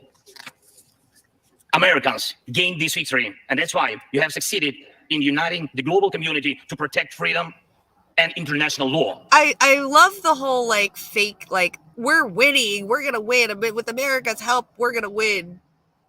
You guys are like the size of Oregon, and you're going after a country that's the size of like almost the size of fucking like the United States and Canada put together. You really think you're gonna win this? This is just a lose-lose situation all around. Like everybody's gonna lose. Like you're gonna lose, and you're gonna get a lose, and you're gonna get a lose. But you know that's a W for them. This is crazy. Europeans gained this victory, and that's why Europe is now stronger and more independent than ever. The Russian tyranny has lost control over us. Thank you. Yeah, I agree, Evelina. He's a puppet. He's also a billionaire. He cares little for his own people, which he's sending to slaughter. Which that's what I was talking about earlier. This is that show I was saying earlier. This is that theater play that I was saying earlier. This is that green sweater. It's this fucking green sweater. It's making people think, oh well, I'm in the trenches with these guys. This army green sweater. I'm part of the military, and I'm in there with them, and I'm fighting with my people. He's not. This is it's a prop during a theater play. He's doing a show. This is a green sweater that he probably has like 15 or 20 of them, and they're really, really expensive, and he wears them to show for the people. That's it. It's a fucking show. That's all it is. He's not actually out there. He's a leader just like everybody else, all the other leaders, sending his people out to slaughter. So, right, yeah. Where are the calls for peace? Exactly. Where are the calls for peace instead of continually chucking money? Exactly. Yes, Sherry, he's still doing his comedy And show. it will never influence our minds again. Yet, we have to do whatever absolutely. it takes to ensure that countries of the global south also gain such victory. I know one more, I think, very important thing.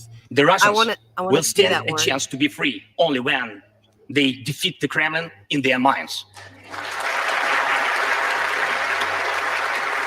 Yet, the battle continues, and we have to defeat the Kremlin on the battlefield. Yes, this battle is not only for the territory, for this or another part of Europe. The battle is not only for life, freedom, and security of Ukrainians or any other nation which Russia attempts to conquer. This struggle will define in what world our children and grandchildren will live. And what any other country that Russia tries to conquer. And then he goes with the children and our grandchildren. Here we go again. The children and our grandchildren of our country need us so that they can have a great life. Do you not know how many times America has conquered places? Does he not know that we're trying to go back to Africa right now too? Like, are you serious? Us conquer? No, we wouldn't do that, would we?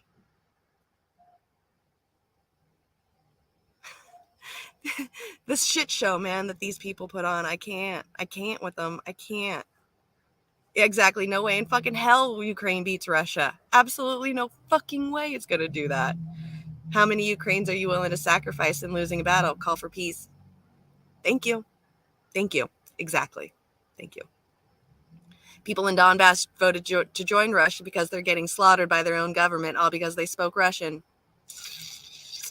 But the news will never tell that, CNN won't put that on the news. And anybody with a yellow and blue flag will never say that. Because, they only get to a certain wall, like a certain point of information.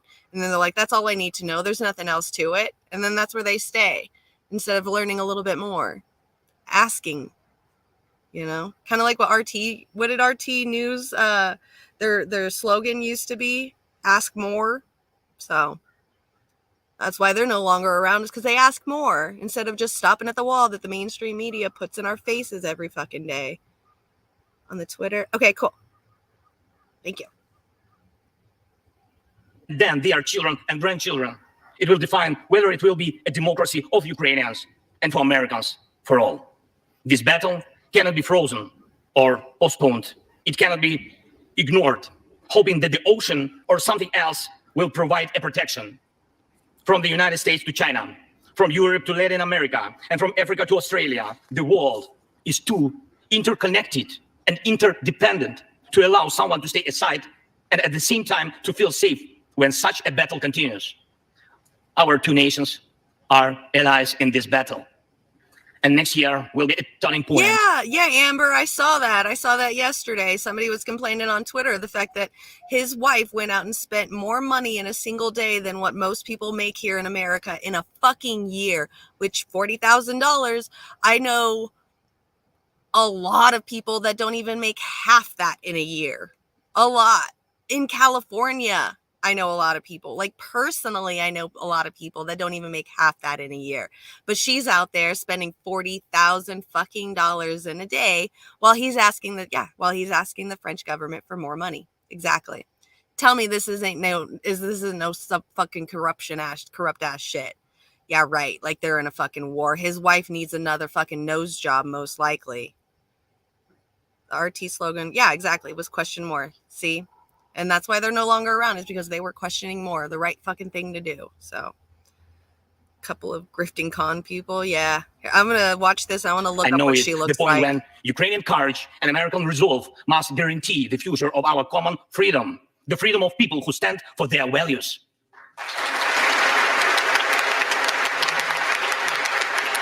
Is she a model?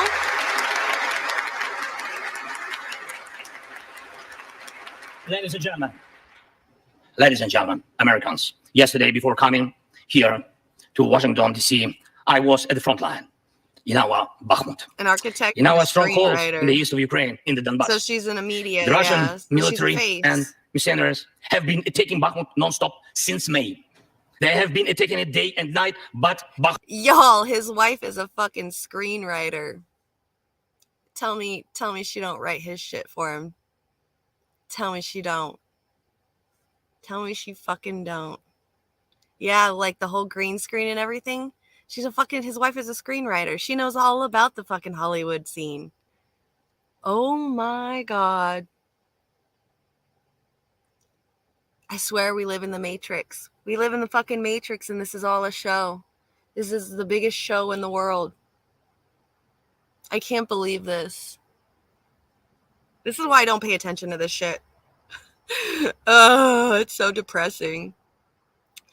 Zelensky's wife got the gray zone banned from the Web Summit in Portugal a few months ago, so that puts a bad taste in my mouth about her. Good to know. Yeah, because the gray zone does some good work, so. Exactly, not surprising. But wow, still too, yeah. Gray zone does really good work, so they're bound. Bakhmut stands. Last year, 70,000 people lived there in Bakhmut, in this city, and now only few civilians stay. Every inch of that land is soaked in blood. Roaring guns sound every hour. Trenches in the Donbass change hands several times a day in fierce combat and even hand fighting. But the Ukrainian Donbass stands.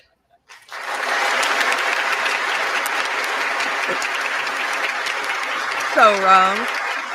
Talking about Donbass and the fighting and how it's blood-soaked and stuff, and people just like stand. Oh, you're talking about a blood-soaked area? Standing ovation. Yay. So disgusting to me. This world is so corrupt as shit.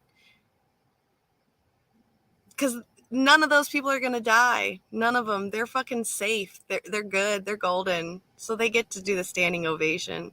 Ask that to the dead people, man. This is fucking bullshit. So wrong. Russians use everything they have against Bakhmut and our beautiful cities. The occupiers have a significant advantage in artillery. They have an advantage in ammunition. They have much more missiles and planes than we ever had. And it's true, but our defense forces stand.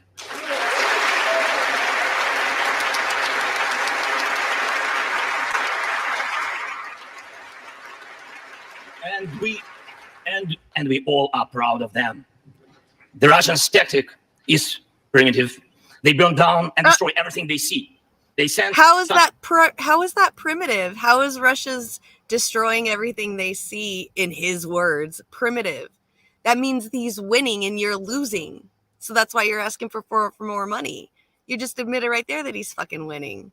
Fuck you, bro. Like, come on. You just got to talk.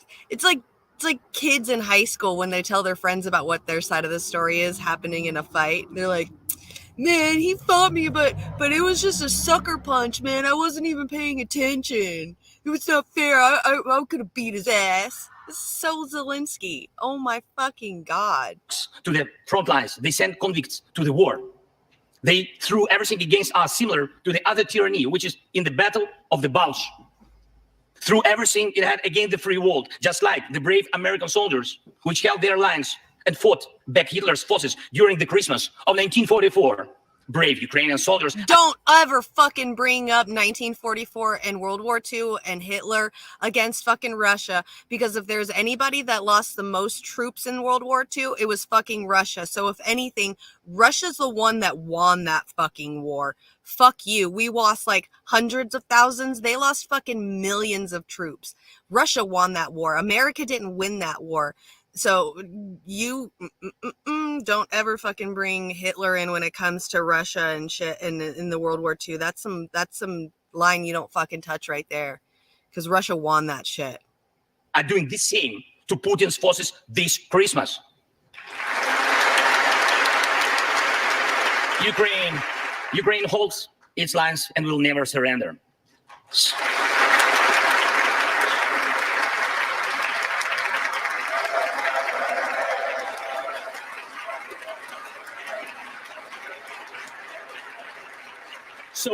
So here is the front line. The tyranny, which has no lack of cruelty against the lives of free people.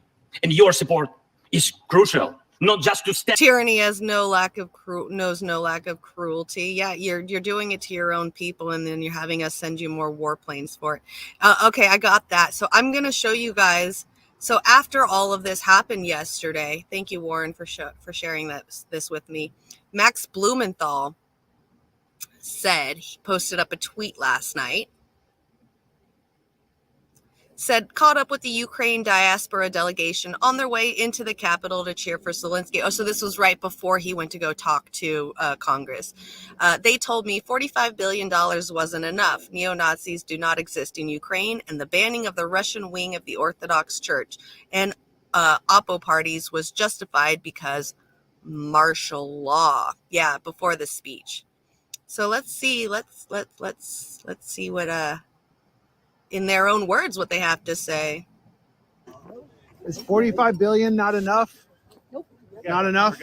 How much more should we give to Ukraine instead of our own people? Do you support the Azov battalion? There's no more of an Azov battalion. There's no more Azov? All battalions were trained and recruited back into a formal professional army over the last 8 years. So the neo-Nazis were brought into the army? No, there are no neo-Nazis in the army. Do you support Stepan Bandera? So neo-Nazis were trained and brought into their own army. What did they brainwash them out of being neo-Nazis? You can't put a person who is already super racist into a military position and expect them not to come out even more racist. You can't do that. That doesn't work that way, especially if you're very capitalistic, like Ukraine apparently is very capitalistic if they're asking America for money, so they're very westernized. That means that their boot camp is probably no different, and I've never heard of any fucking military boot camp that doesn't make a person even more closed-minded on things. I'm sorry, there is not. So you can't tell me that there was a bunch of Nazis running around Ukraine and you recruited them and brainwashed them or trained them into being unracist in your military by fighting off other people. Make that make sense, please? Please? Can you make that make sense a little bit? Let's keep going. Let's keep going. Someone that had died a long time ago. War against innocent people. I oppose the assault on Donetsk. Do you? The shelling of the people of Donetsk. Do you oppose that? No. No? Are you kidding? Why are civilians being killed in Donetsk and Lugansk? Do you oppose that? Should the U.S. send a... They don't care. They don't care when it's like it doesn't pertain to their story. If it doesn't fit their storyline, they don't care. They don't want to have to hear it. They're just like, nothing to say. Cat got your tongue, bro, because you just got called out by Max Blumenthal in the middle of everybody? No, you're just going to keep going there and saying that Ukraine needs more money, right? Fucking warmongers. It's disgusting. $1 trillion of our taxpayer money to Ukraine? $1 trillion? This is the least expensive What about 2 method of trillion? ensuring democracy globally. $1 trillion. That's the least expensive method of ensuring democracy globally. What about when your people start to revolt because they can't fucking live to survive anymore? What's going to happen to your democracy then? You going to have Ukraine come over here and stop us from doing it? You going to bring Ukraine's military over here? Stop us? Like I said, Ukraine's the size of fucking Washington. This is why I couldn't watch this shit yesterday, is because I'm starting to get pissed the fuck off. It really starts to piss me off. How is that ensuring democracy globally? How? How the fuck is sending Ukraine military weapons to fight a country that's almost the size of fucking Africa to fight against them? How is that ensuring democracy? Please make that make fucking sense to me. Because I'm pretty sure ensuring democracy would be helping your people get out of austerity, giving everybody globally a living wage, a place to live, food to eat, a clean water to drink, health care. Any of those fucking options would be a lot better options and probably a buttload lot fucking cheaper to ensure democracy globally than helping Ukraine get more fucking weapons. Oh man, this shit pisses me off so fucking much. Ooh. Exactly, Evelina. These people right here are just absolute pure evil. I know, sorry, Warren. I'm losing my shit, man. Watching this stuff yesterday. This is why I cried, because it's either I'm going to cry or I'm going to get so fucking mad. And I have to keep talking on his show, so I've got to keep talking. And that's just going to make me mad because I don't want to cry. Is there any limit? There's no, it's not close to it. If Ukraine is a democracy, why did Zelensky ban all opposition media and 13 political parties? No, I'm not. I'm not paid by Moscow. Are you paid by the Ukrainian? Oh, the whole, are you paid by Russia? Same thing that fucking Bernie said a couple weeks ago too. Who you paid for? Are you paid for by Russia? See, opposition parties, he even said it right there. Zelensky had opposition parties and they got rid of all of them, every single one of them, which I can tell you Russia does the same fucking thing. So what makes Zelensky any fucking better? Government I mean, America does it to a certain extent. They just keep the duopoly. Any kind of opposition parties to the duopoly gets pretty much exterminated too. So I guess America's no fucking different either. It's banned all opposition No, media. I'm American. You don't believe there is a Ukrainian government kill list maintained by the Interior Ministry? No. It's a lie. It's a lie. Just like the non-existent neo-Nazis. Lies. Lies. You're filled with There is a kill list. What is she fucking talking about? What? What? You've got to be kidding me, right? lies. Write them email. They really answer all the time. Write them email.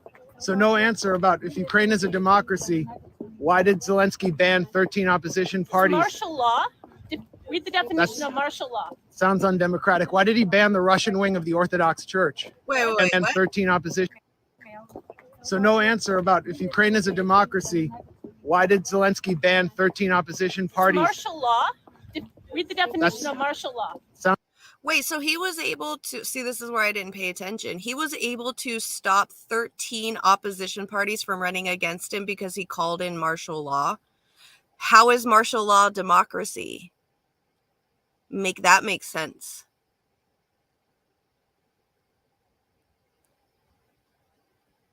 This is a whole clusterfuck. How can people not see this? How do people not see this? Sounds undemocratic. We see it. I see it.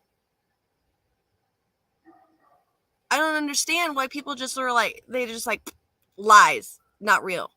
Lies. It's a democracy. Martial law. It's okay because it's Zelensky. Are you fucking serious? These kind of people would be are like the ones that are probably screaming off their top of their lungs over the January 6th committee shit or the January 6th thing. I'm fucking sure they are. This is insane. Why did he ban the Russian wing of the Orthodox Church? The Russian Orthodox Church was serving as a treasonous organization and was found with materials that were illegal and financing the enemy. So banning clergy, banning media, banning opposition. This is fighting for democracy. You are serving Putin. But you acknowledged it was all true. I'm serving Putin by stating facts. You're not stating facts. You just acknowledged that it was martial law and it was facts. No, all I said is it's martial law. I didn't acknowledge it's a fact. So he didn't ban the Russian wing of the Orthodox Church. No, he hasn't. He's submitted legislation for certain purposes, and it hasn't passed. Wow. Let's see what else he's got. Also managed to catch a seemingly lost Senator Joe Manchin, who told me he is all in to send Ukraine all the billions it asks for from the U.S. Manchin then deployed a cell phone to ignore him. All right. Yeah, that's great. Senator, do you know how many billions we've sent to Ukraine? We're going to send a lot more.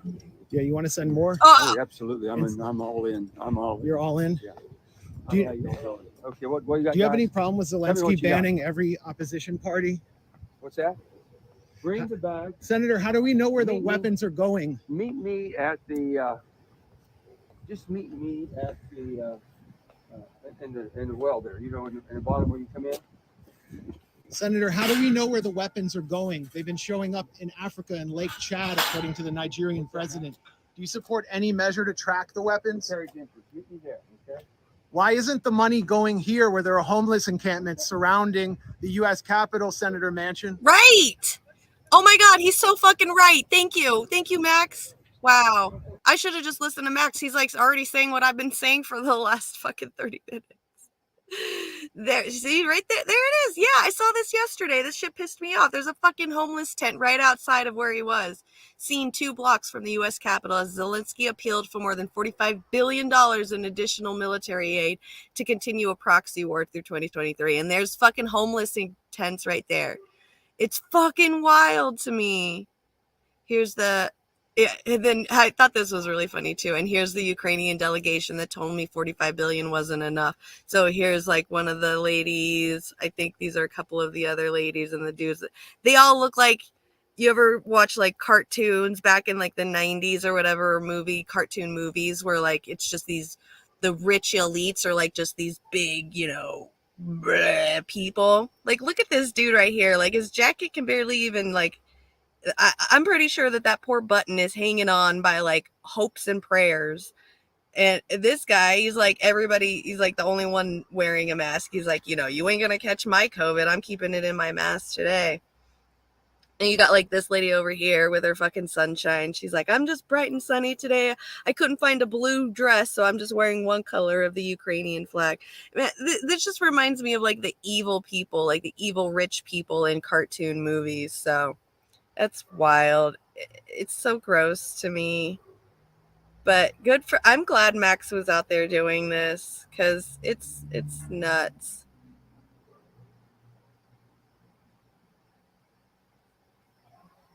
What else is going on? I think these are all just the comment sections of it. I mean, good job, fucking Max. This was great. I can't. It's so disgusting to me that we actually did it. We gave them the money and then, and then like fucking Zelensky was all, yesterday was like, Zelensky.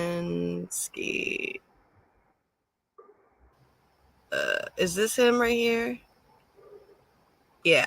So yesterday here, I thank POTUS for the warm welcome, and I deeply appreciate all the support of the U.S. and the American people. I am confident together that we will be able to secure a better, prosperous, and free future for both our nations. Like, we're not already supposed to be free and prosperous. Like, you're taking it away from us, dude. Ukraine's victory will also be America's victory. Like, no. You keep your shit to yourself. That's like... Oh, man. I don't even want to... Exactly, white people. scam artist. It's so gross to me. Like, look, they all turned it into like some pretty commercial ad. Like, I'm pretty sure if I turn on the volume right here, it's going to tell you all the side effects really quickly. So that way you won't you won't have to pay attention to what all the, things that's going to kill you. Just pay attention to the pretty video, everybody, because it's a show. Like the really bad reality shows, exactly. It reminds me of a fucking, like a pharmaceutical commercial. You just sit there and you look at all the pretty angles that, like the pans while people are doing things, so that way you don't hear that, the side effects is going to give you liver cancer, you're going to go blind and you're going to die. Oh my God. Did they say It's hard to believe. 300 Oh, they days. did say stuff. All right, let's see what they say. Well, Mr. President, it's good to have you back. I'm delighted you're able to make the trip to be here, and it's an honor to be by your side in the united defense against what is a brutal, brutal war being waged by Putin. 300 days. Hard to believe. 300 days. He is the captain of Heimer's battery. Yes, he's very brave, and he said, give it to her. Who does he sound like? He reminds me of an evil cartoon guy. Like, what's the movie with the Minions? And it's got like that evil doctor that's the owner of all the Minions. I've never seen that movie, but I swear to God, he looks and sounds like him to me, or what he would sound like. Who does he sound like? He sounds like some kind of evil like character from some like old Disney cartoon. Mojo Jojo? Who's Mojo Jojo? What? What? Wait. Mojo Jojo. Oh my God!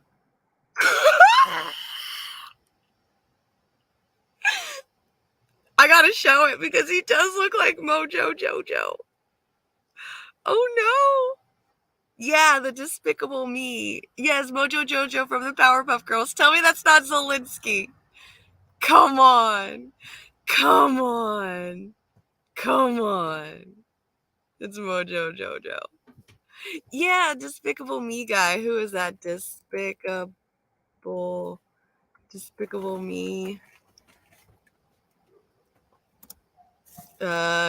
Characters.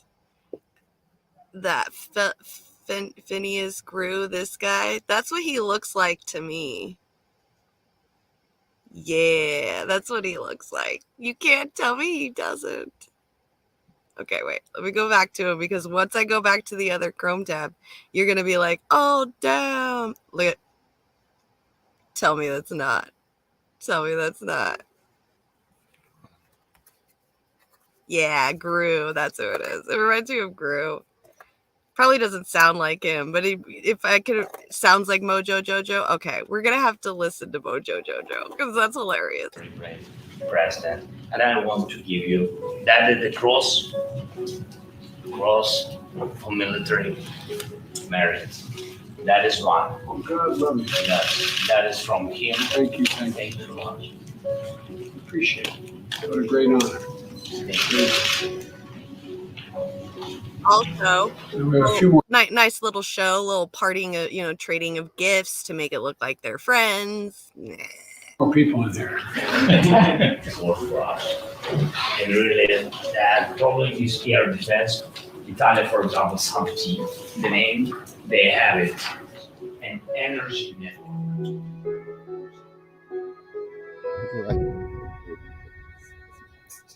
And then the American flag waving at the end.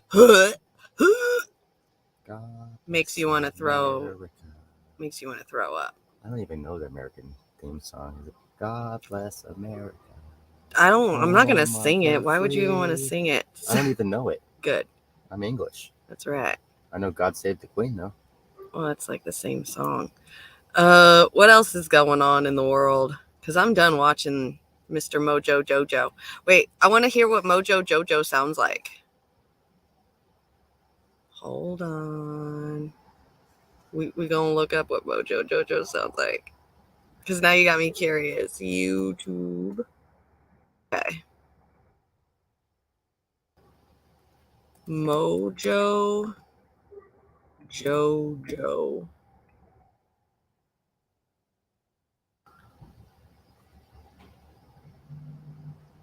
All right. Cast out by society. Shut. This is awkward. Mojo is positively, genuinely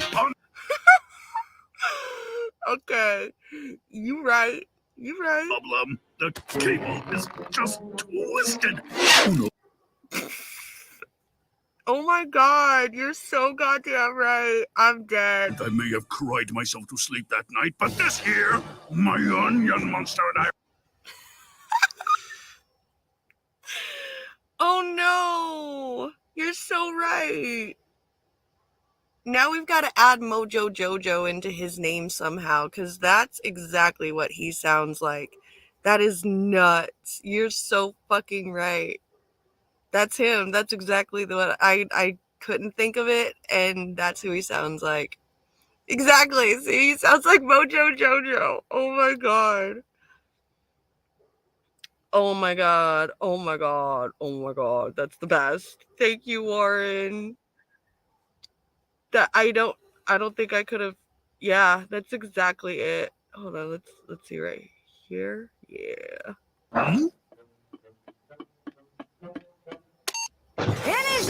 No. Hey, it's the Captain Underpants. Ball.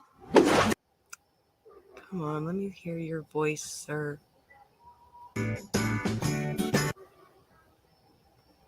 Here we go. Famous waffles.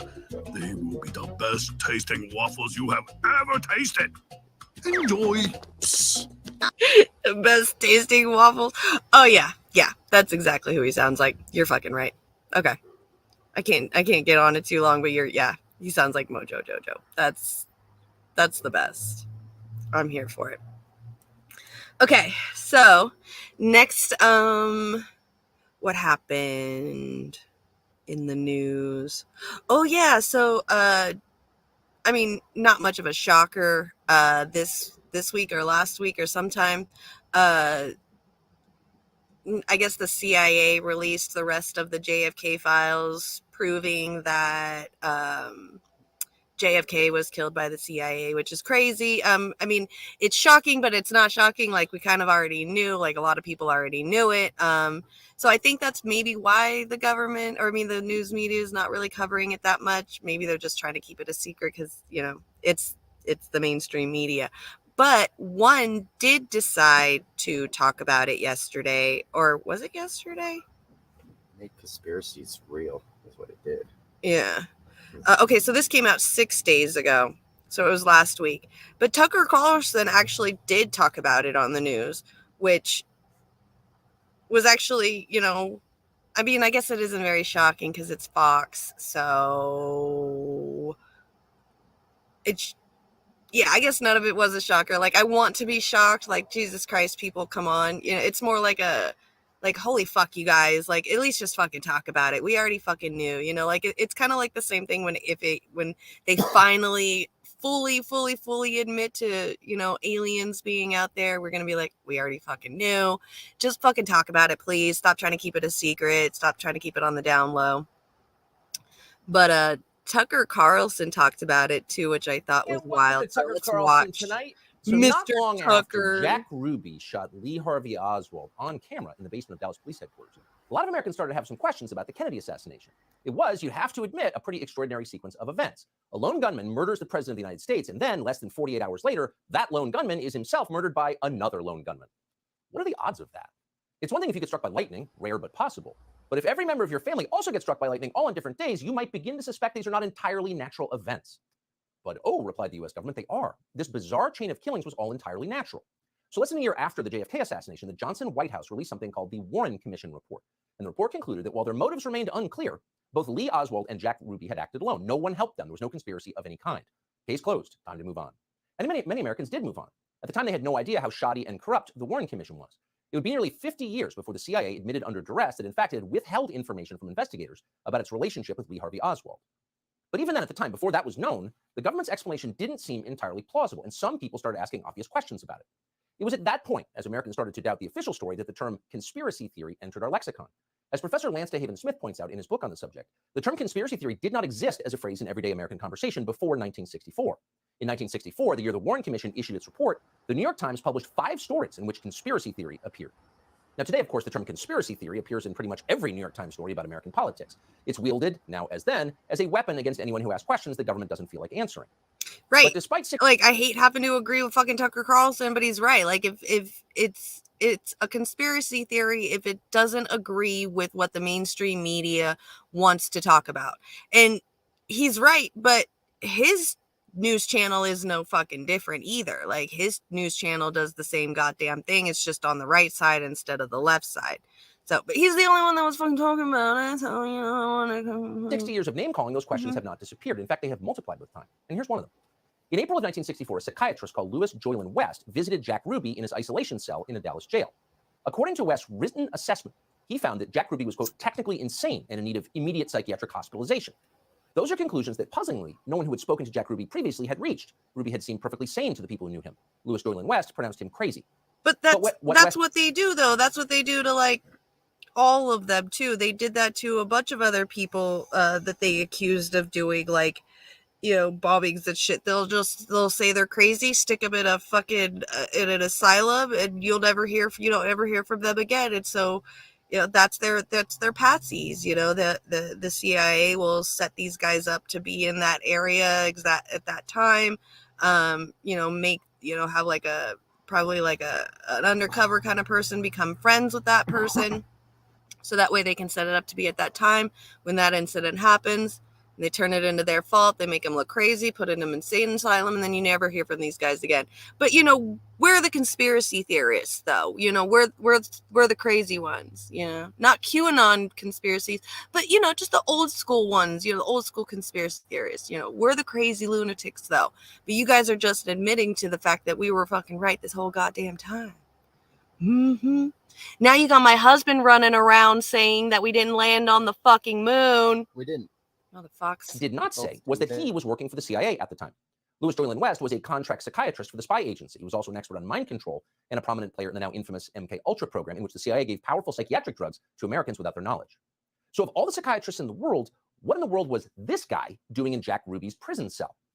The media did not seem interested in finding out. In fact, the New York Times, in an extensive 1999 obituary of West, never mentioned the fact that he had worked for the CIA, much less his time in Jack Ruby's cell, which seems relevant.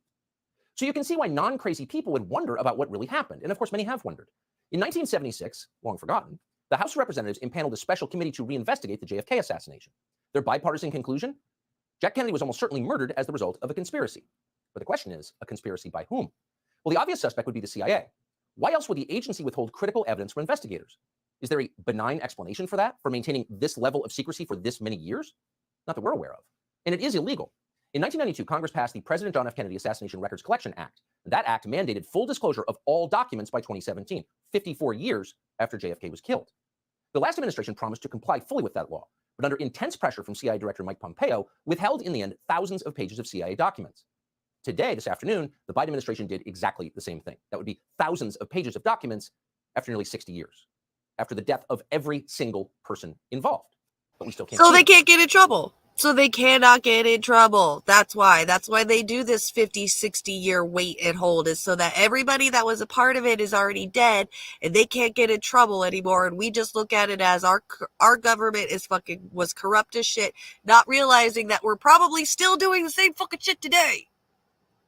Clearly, it's not to protect any person. They're all Abolish dead. the CIA. It's to protect an institution. But why? Well, today we decided to find out. We spoke to someone who had... Hey, y'all. Yeah, really quick. Side note, if you haven't already subscribed, please subscribe. If you haven't liked the video, please like the video. It helps with the algorithms is the word I've been learning recently. So please hook it up. Give us a little like if you can. If you're not subscribed, please subscribe. We do have super chats ready now. I guess we've been officially monetized. Awesome sauce. Really cool. Back to abolishing the CIA. Access to these still hidden CIA documents. The person was deeply familiar with what they contain. We asked this person directly, did the CIA have a hand in the murder of John F. Kennedy, an American president? And here's the reply we received verbatim. Quote, the answer is yes. I believe they were involved. It's a whole different country from what we thought it was. It's all fake. It's hard to imagine a more jarring response than that. Again, this is not a quote conspiracy more proof of my not even close. More proof of my Matrix thing this morning, I swear. I think I'm just late to the game though, so it might be me. Am I the problem? I think I'm the problem. I'm late to the game. This is someone with direct knowledge of the information that once again is being withheld from the American public. And the answer we received was unequivocal. Yes, the CIA was involved in the assassination of the president. Now, some people will not be surprised to hear that. They suspected it all along. Yep. But no matter how you feel about it or what you thought about the Kennedy assassination, pause to consider what this means. It means that within the US government, there are forces wholly beyond democratic control. Yep. These forces are more powerful than the elected officials that supposedly oversee them. These forces can affect election outcomes. They can even hide. So from what I've been hearing or from what I've been listening to, the CIA wanted or assassinated JFK because he didn't want to invade Cuba, and the CIA wanted to invade Cuba. So there's that. I mean, that and like, I guess MLK, Martin Luther King Jr. died from the CIA. Fred Hampton died by the CIA. There's so many people back in those days that were just trying to do better for our country, and they were just murdered, absolutely murdered by the CIA. And now we have this like horrible ass corrupt fucking shit that we have now. Like, we ended up getting Reagan, who was a fucking superstar or whatever, a Hollywood star, and then that's just what ruined, like, we're just been fucking ruining ourselves, because of that. Oh, thanks for the super chat. Look at that. A chat that's super. You're crazy. Thank you. JFK wanted to abolish the CIA. Yeah, that's right. He did. He said that as well. He wanted to abolish the CIA because what was his JFK CIA quote? That's my words. Oh, that's cute. He says, I will splinter the CIA into 1,000 pieces and scatter it into the wind. There, I think that's one of them. What was it? Was that it? He was done. Yeah, you're so fucking right. He wanted to get rid of the CIA as well.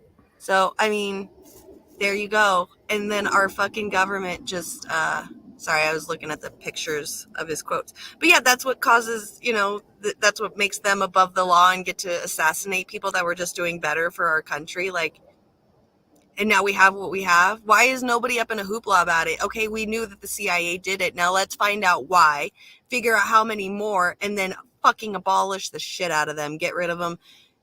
Yeah, it's pathetic that Tucker Carlson is a voice. I know, that's what I thought too, Sherry. I was like, you got to be kidding me. I can't believe that I'm sitting here looking up the stuff about the JFK assassination files being released, and the one that I actually liked was the one from Tucker Carlson. It's crazy to me that I'm agreeing with him.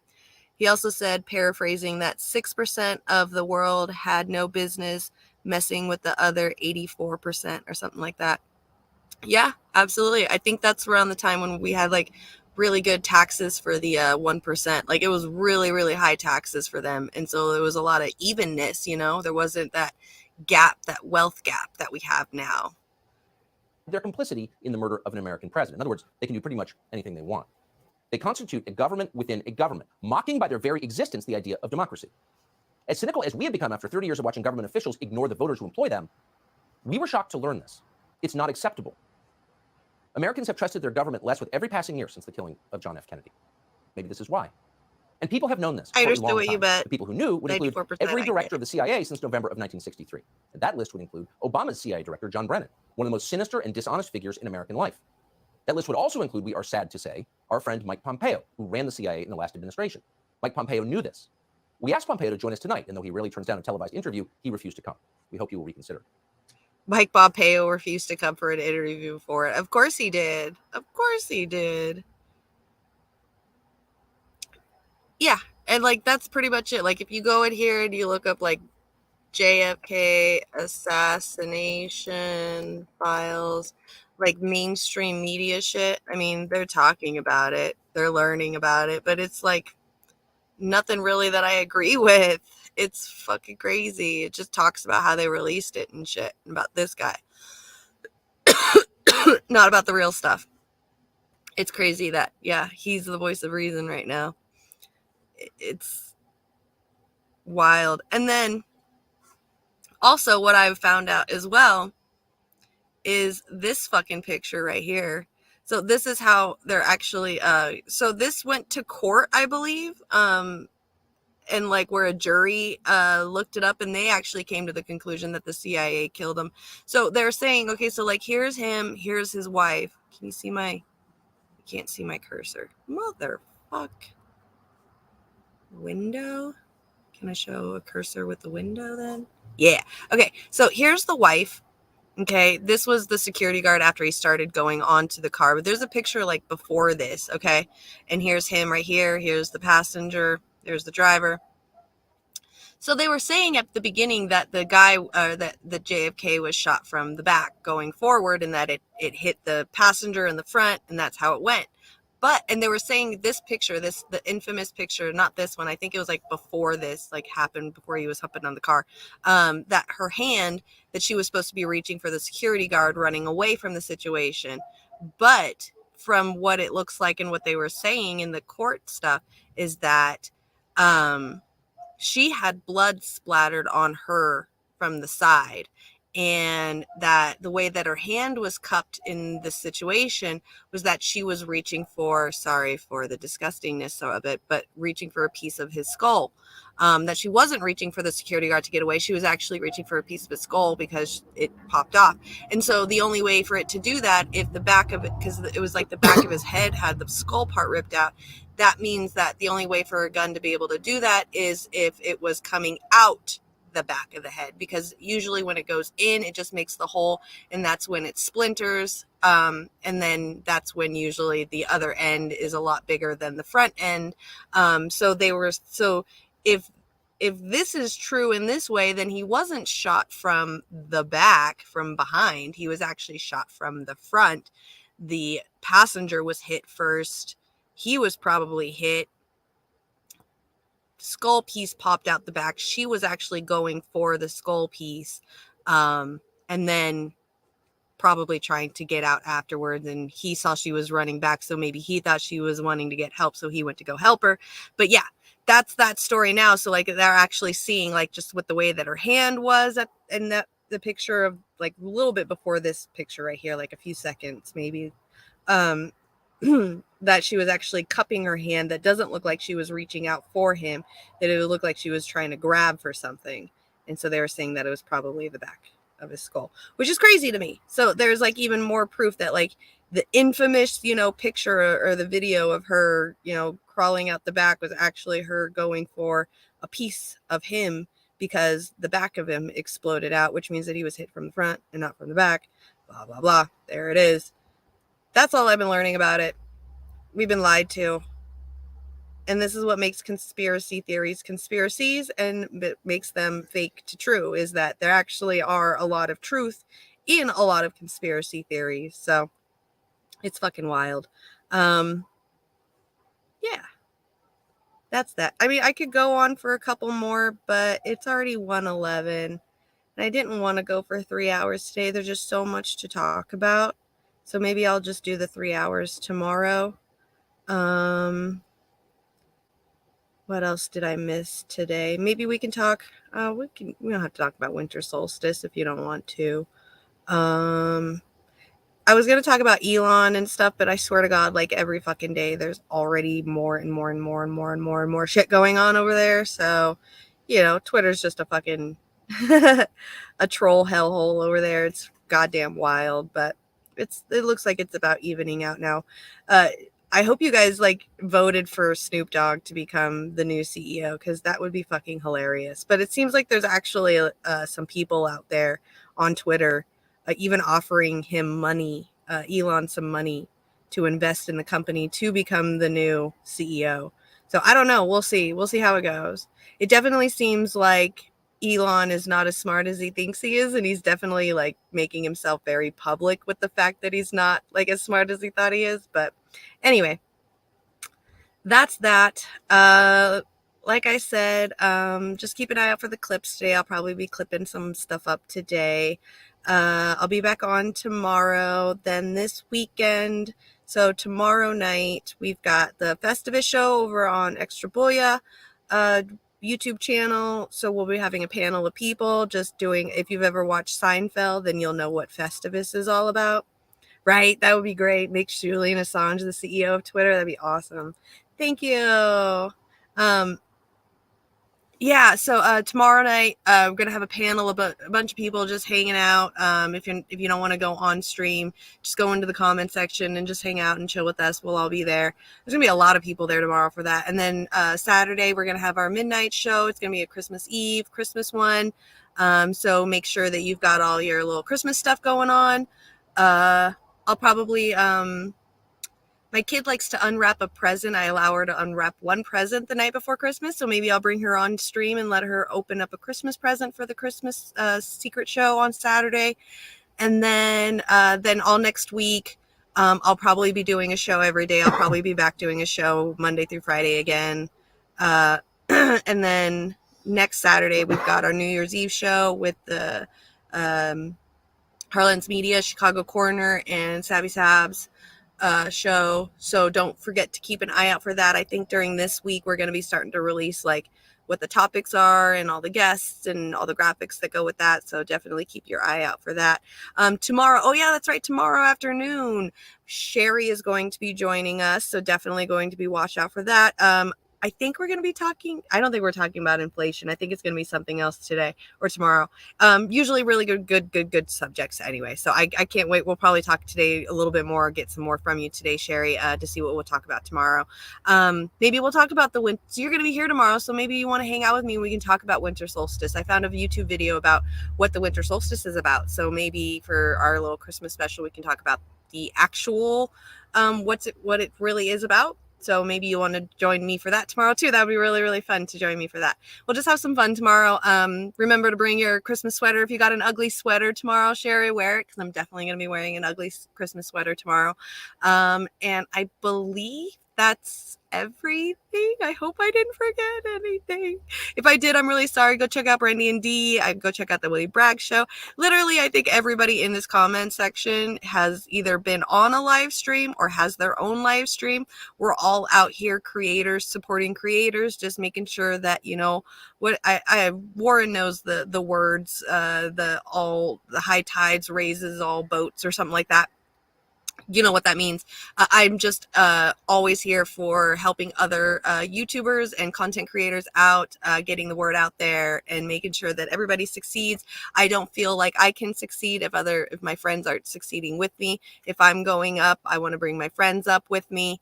Even if I'm not going up, I want to lift them higher than me as well. So all of you guys, just go and click on everybody in the comment section. I'm pretty sure everybody has their own YouTube channel that you'll want to subscribe to.